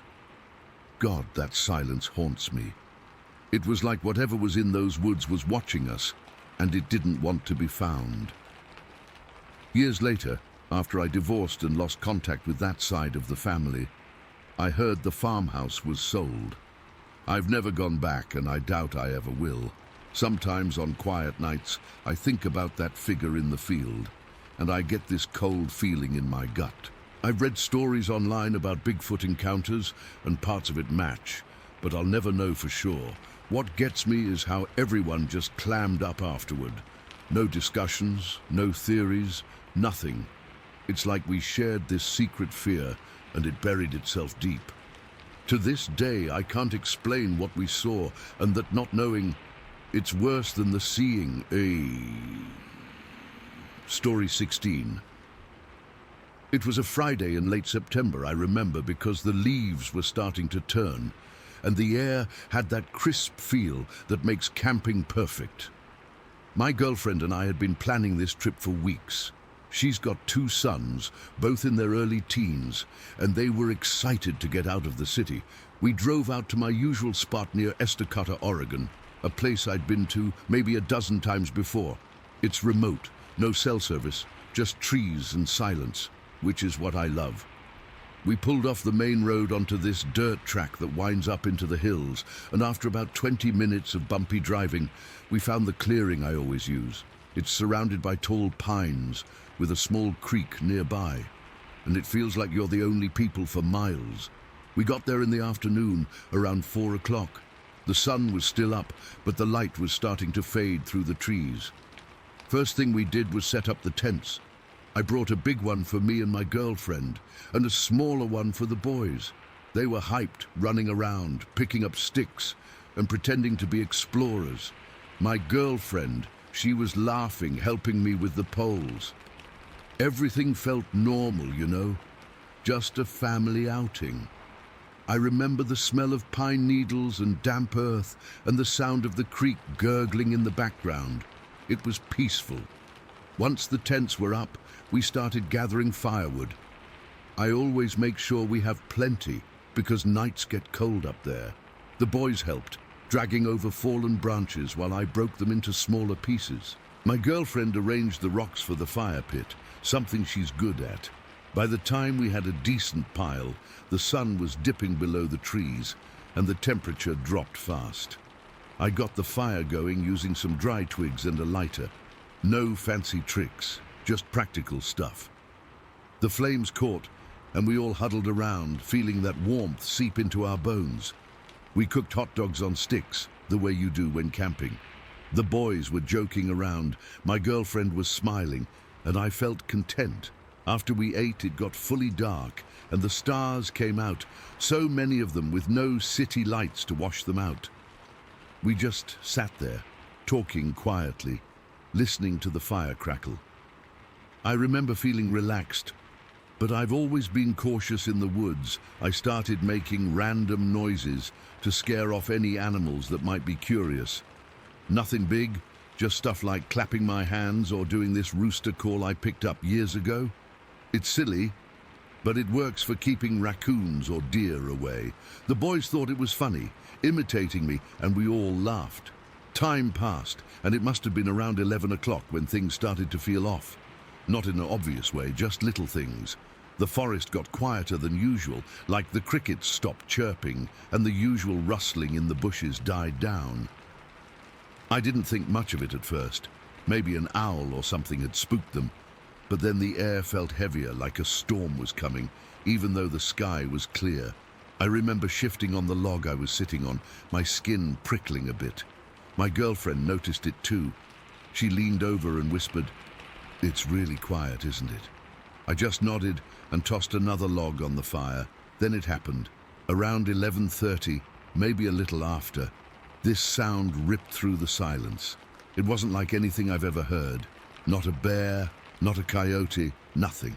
It was a high-pitched scream, but so powerful it felt like it vibrated through the ground.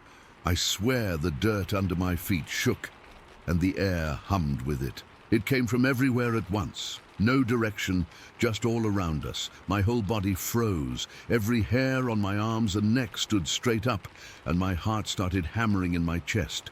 I've been in combat zones, heard explosions, but this was different. It was primal, intelligent almost, like it knew we were there. For a second I couldn't move. I just stared into the darkness beyond the fire, my mind racing. Then instinct kicked in. I grabbed my girlfriend's arm and shoved her toward the truck. "Get in now," I yelled, and my voice came out shaky. She stumbled, her eyes wide with fear, but she didn't argue. The boys were still sitting by the fire, frozen.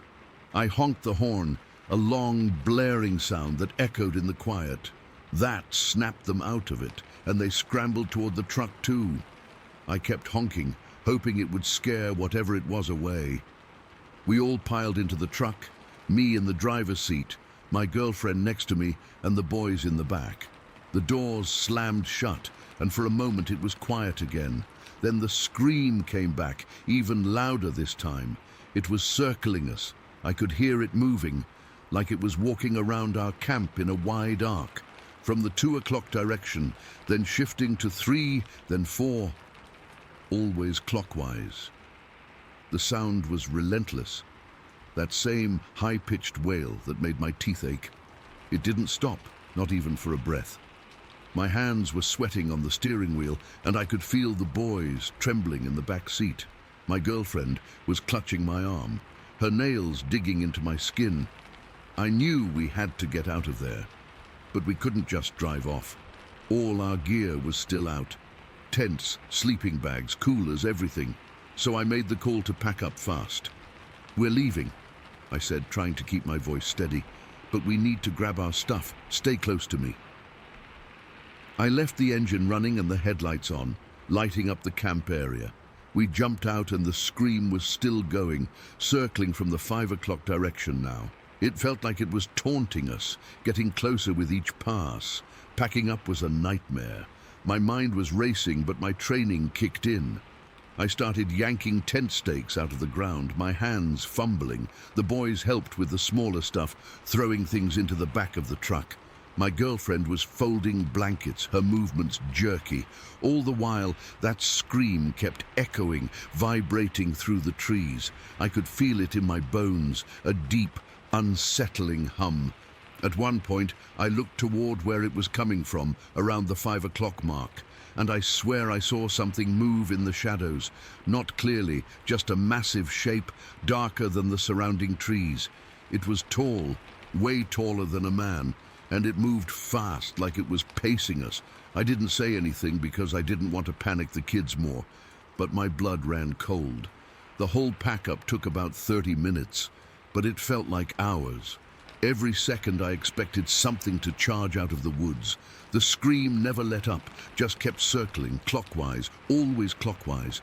It was intelligent, like it was herding us or testing us. I've never felt so exposed, so hunted. My heart was pounding so hard I thought it might burst, and my mouth was dry. I kept glancing over my shoulder, my muscles tense, ready to react. The boys were quiet, their faces pale in the headlights, and my girlfriend was breathing fast, like she was on the verge of hyperventilating. Finally, we threw the last of the gear into the truck. Stuff was messy, half-folded, but I didn't care. I slammed the tailgate shut and yelled for everyone to get in. We scrambled back into the seats, and I didn't even bother with seat belts. I just hit the gas, spinning the tires on the dirt as we sped down the mountain road. The scream followed us, echoing through the trees, getting fainter but still there. I drove like a maniac, gripping the wheel so tight my knuckles turned white. The headlights cut through the darkness, but every shadow looked like that thing moving. My girlfriend was crying softly, and the boys were huddled together in the back, not saying a word. We didn't stop until we hit the main road about 15 minutes later. The screams had faded away, but the fear didn't. I pulled over for a second just to catch my breath. My hands were shaking, and I could still hear that sound in my head. We sat there in silence for a few minutes, everyone too stunned to speak. Then I drove us to the nearest town, found a motel, and we spent the night there, all of us crammed into one room, not sleeping much. Looking back, I'm still messed up by it.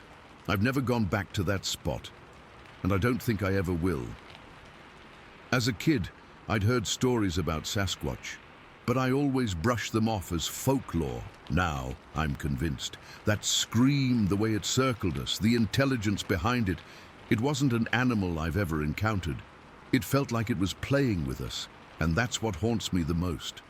To this day, I can't explain it, and I don't think I ever will. Story 17. It was a Thursday, I think, because I remember I'd had a rough day at work and just needed to clear my head. My German Shepherd, Duke, he's usually full of energy, and that night he was pacing around the house, whining like he needed to go out. I live not too far from Kluox Lake, out near the dunes, and sometimes I take him for walks there when it's quiet. It's usually peaceful, you know, the kind of place where you can hear the wind rustling through the grass and the distant sound of water lapping at the shore. But that night, it was different.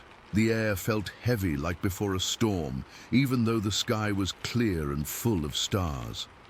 I grabbed Duke's leash and my jacket, and we headed out around 11 at night. I remember checking my phone before leaving, it was just past 11, and thinking I'd only be out for 20 minutes or so.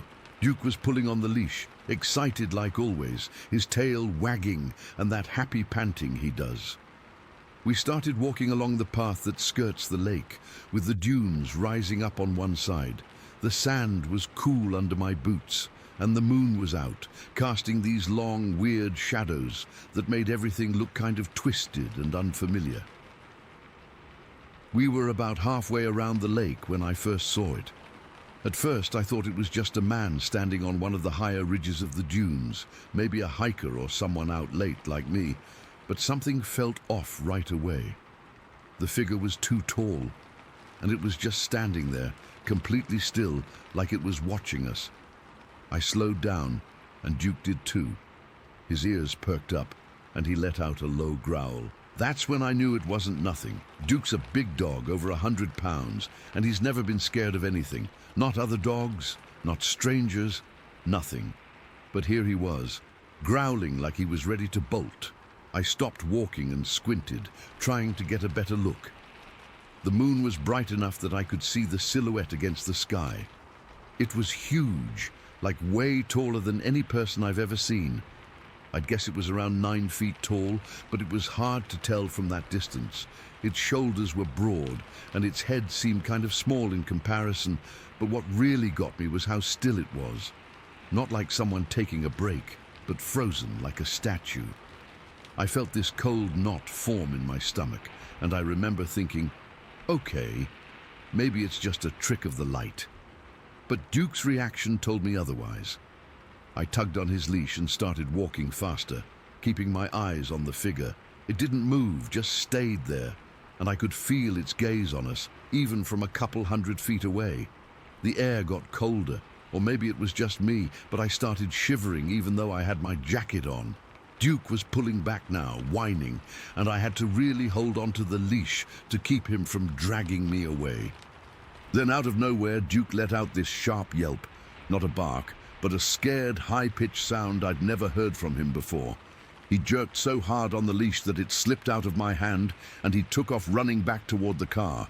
Just bolted, tail between his legs, without looking back. I stood there, frozen for a second, my heart hammering in my chest. I've never seen him that scared, not even when we encountered a bear once up in the mountains. This was different. This was pure terror. I turned back to look at the figure, and that's when it started moving. And oh God, the way it moved. It wasn't human. It didn't walk like a person. Its legs seemed to slide forward, like it was gliding over the sand. But its head and shoulders stayed perfectly still, like they were locked in place.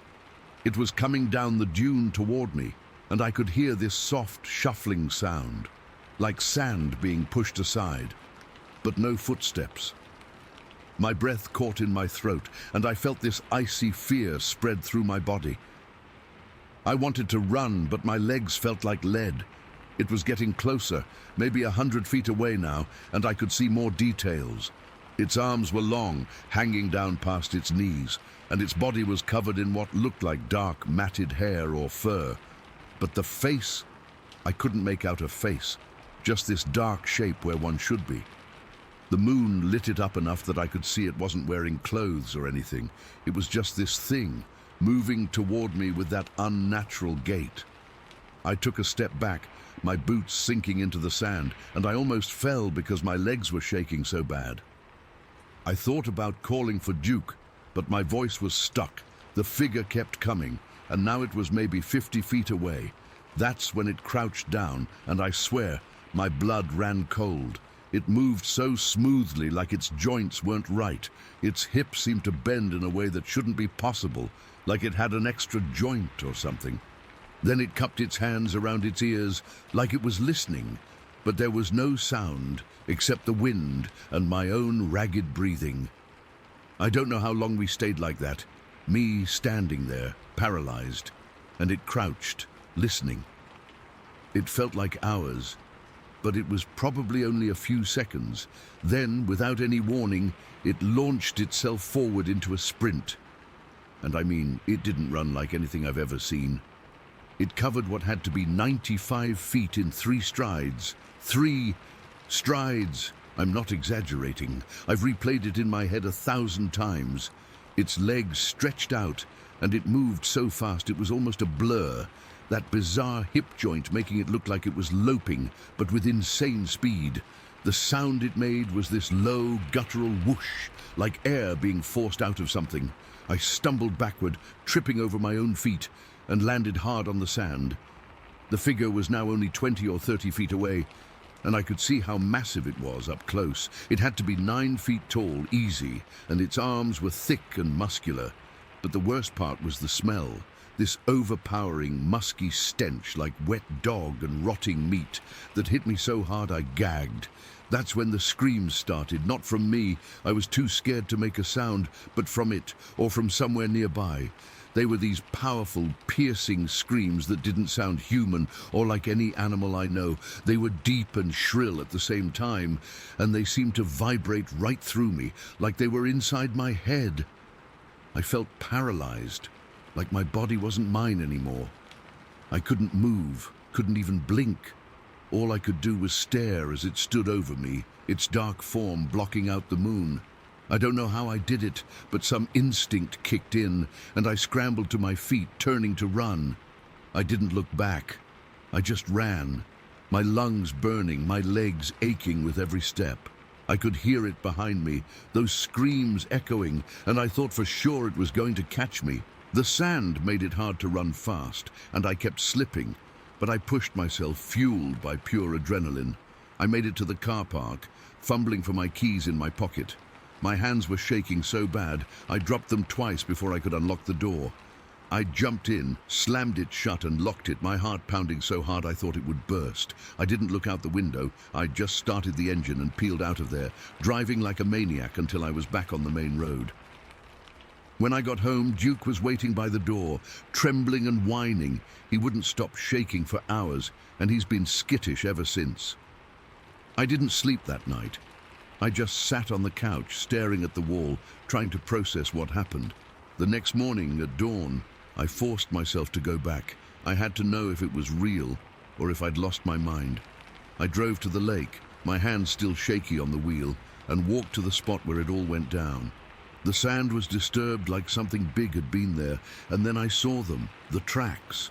They were huge, bigger than any bear tracks I've seen, and shaped wrong.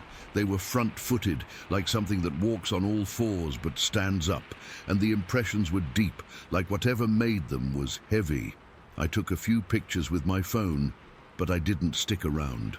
I got back in the car and drove home, and I haven't been back since. I still can't explain what it was. I've looked up stuff online, read about Bigfoot and other cryptids, but nothing fully captures the terror of that night. The way it moved, the sounds it made. It wasn't human, and it wasn't natural. Duke and we're both messed up from it. He barks at nothing now, and I jump at shadows. Sometimes when I close my eyes, I can still hear those screams, and I feel that same paralyzing fear. I don't know what it wanted or why it was there. But I know one thing for sure. I'm never going back to those dunes at night again. Story 18. We'd gone to bed around 10. Tired from a day of hiking, the fire was just embers, and the cold of the Oregon Cascades was starting to really set in. I remember zipping the sleeping bag up to my chin, feeling that good kind of tired ache in my legs. My wife was already asleep next to me, her breathing soft and steady. Our German Shepherd Duke was curled up at the foot of our air mattress inside the tent, a big warm lump of fur. Everything was quiet, peaceful. I don't know what time it was when it started. The middle of the night, the deep, dark part where everything feels alien. I was jerked out of sleep not by a sound, but by a silence. It was like the forest had been put on mute. No crickets, no wind, nothing. Then Duke lifted his head. I could just see the outline of him in the pitch black. His ears were up, swiveling. He let out this low, rumbling growl that was nothing like his usual, "I hear a squirrel growl." This was a vibration I felt through the air mattress, a warning. Then the howl came. It wasn't a wolf. I've heard wolves on documentaries. This was different. It wasn't a coyote either, all yips and chatter. This was a single, long, drawn-out sound. It started low, like a moan from the earth itself, and then it rose in pitch, not into a sharp scream, but into this wavering, guttural howl that seemed to shake the tent fabric. It was loud, unnaturally loud. It didn't sound like it was miles away. It sounded like it was just beyond the tree line, maybe a couple 100 yards from our sight. My wife bolted upright next to me. I felt her hand clamp onto my arm, her nails digging in. "What was that?" she whispered, her voice tight with a fear I'd never heard in her before. "I don't know," I said, and my own voice was a croak. We just sat there, frozen, listening. The sound faded, and the silence that followed was even heavier than before. It was a waiting silence. Duke was on his feet now, his hackles raised so high he looked like a different dog, bigger and sharper. He was staring hard at the tent wall facing the woods, and a continuous, deep-throated growl was pouring out of him. He wasn't barking. He was growling like he was ready to fight something he knew he couldn't beat. Then it came again, the same moaning howl. This one felt closer. It wasn't a question of distance anymore. It felt like it was right there, just outside the circle of light our dead campfire would have provided. The sound seemed to wrap around the tent. It had a physical weight to it. I could feel it in my chest, a deep resonance that made my ribs hum. It went on and on. I found myself holding my breath, waiting for it to stop, but it just kept going, a long, sustained, mournful, and yet deeply aggressive sound. My wife was trembling against me. "It's not moving," she whispered. That's when the real ice water hit my veins. She was right. When you hear an animal call, it usually moves. A wolf pack howls, and you can hear them communicating, moving through a territory. This thing, it was stationary. It was in one spot, and it was just vocalizing for us. It had to be for us. The howl cut off abruptly. In the new silence, we heard other sounds. From a campsite down the way, maybe 100 yards through the trees, we heard a dog start barking frantically, a high-pitched, panicked yelping. Then another dog joined in. It was chaos over there. Our own Duke was pacing in the cramped tent, his claws scraping against the tent floor, his growl never stopping. He kept looking from us to the tent wall, back and forth, like he was trying to decide if he should protect us or flee with us. "We need to get to the car," I said. My mouth was so dry the words felt like sand. We didn't even discuss it. We moved. We were both in our sleeping clothes, thin, long johns and socks. We didn't care. We scrambled for our shoes, not even bothering to tie them, just jamming our feet in. I grabbed the car keys from the little mesh pocket of the tent. My hands were shaking so badly, I dropped them twice. The sound of the keys jangling on the tent floor was terrifyingly loud. I unzipped the tent flap, the sound of the zipper like a scream in the quiet. The cold air hit us like a physical blow. It was freezing. The world outside was pitch black. The moon was behind clouds, and the trees were just deeper pools of blackness. I couldn't see more than 10 feet in front of me. "Come on, Duke," I hissed, pulling on his collar. He didn't want to go. He planted his feet, still growling at the woods. It took both of us, my wife pulling his harness and me pushing from behind, to basically shove him out of the tent. The second he was out, he stopped resisting and just pressed himself against our legs, his body rigid. We half ran, half stumbled the 30 feet to our SUV. Every shadow was a monster. Every snap of a twig under our own feet made us jump. I kept expecting something huge and dark to just step out from between the trees. I fumbled with the key fob, pressing the unlock button. The chirp and the flash of the lights was the most beautiful, relieving sound and sight I have ever experienced. We yanked the doors open and practically fell inside, dragging Duke into the back seat with us. I hit the lock button over and over again until I heard all the doors thunk shut. We sat there, panting, our breath fogging up the windows almost immediately. We were safe. We were in a metal box. It felt like the flimsiest protection in the world. That's when we saw the light from the other campsite. A flickering orange glow that got brighter and brighter. They'd lit a fire, a big one. It wasn't a campfire for warmth. It was a signal fire. We could see the shadows of people moving frantically around it. Then we saw their headlights come on, and a moment later we heard the roar of an engine and the spray of gravel as a truck peeled out of their sight and sped down the access road, past our sight and away. They were gone. They'd abandoned everything, their tent, their gear, everything, and just fled. Their departure left a void. Now it was just us, alone in the cold, dark silence with whatever was out there. Duke was whining softly in the back, pushing his head between the front seats. We sat there for what felt like an hour, just listening, our ears straining for any sound. The only thing we could hear was the pounding of our own hearts. And then it started again. This time, it was different. It wasn't the long, moaning howl. It was lower, a series of grunts, deep and guttural, like the sound a huge pig would make, but with an intelligence behind it. It was a conversational sound. It was close. So close I thought I could feel the vibrations through the car's floorboards. It would grunt. There would be a pause, and then another grunt from a slightly different location. It was moving, not running, but walking, pacing, just beyond the tree line, circling our campsite. My wife had her hands over her ears, her eyes squeezed shut. "Make it stop," she was whispering over and over. "Please, make it stop." I had my phone out. My brain, in some desperate attempt to do something normal, had the thought to record it. I opened the voice memo app and held my phone up against the window. I recorded for what the app later told me was 23 minutes. 23 minutes of those deep, chest-rattling grunts, the sound of Duke's frantic whining, and the ragged sound of our own breathing. The grunting eventually stopped. The silence returned, but it was different this time. It felt empty, like whatever had been there was now gone. We didn't move. We sat in that car for the rest of the night. We watched the sky slowly, imperceptibly, shift from black to deep blue to grey. When the first real rays of sunlight hit the tops of the pines, it felt like a miracle. We were stiff, cold, and exhausted. The world outside looked normal, beautiful even. Birds were chirping. A squirrel ran across the picnic table. It was like the night had never happened. We got out of the car, slowly, every muscle protesting. Duke was hesitant, but he followed, sticking close to my heels.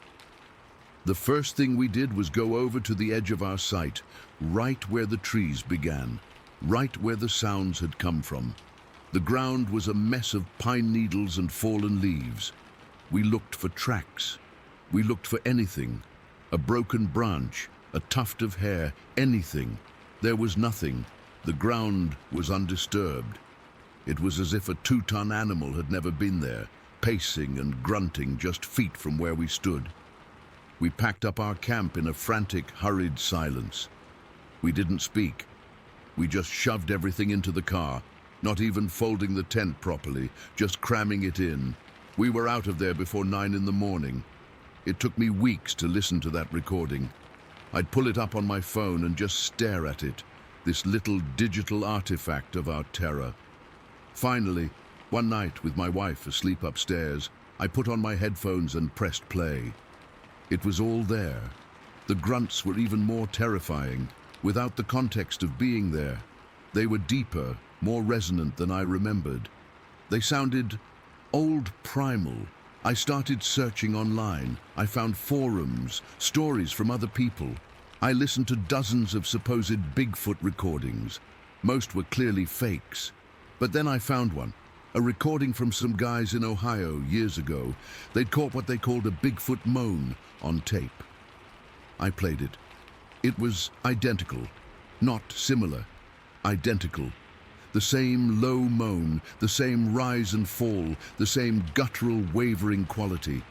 A sound from the woods of Ohio, thousands of miles away, was the same sound that had trapped us in our car at Waldo Lake. We never went back. We sold most of our camping gear. Duke is fine. He's back to his old self. But he still perks up sometimes at night, listening to something we can't hear. And a little part of me freezes all over again. I can't explain what it was. I don't like the word Bigfoot. It sounds like a joke. But I know what we heard. I have the recording. I know how it felt. I know the way the silence held its breath before it started. And I know the utter, hollow emptiness it left behind. It was real. It was there. And the fact that we found no trace of it in the clean morning light is the most frightening part of all.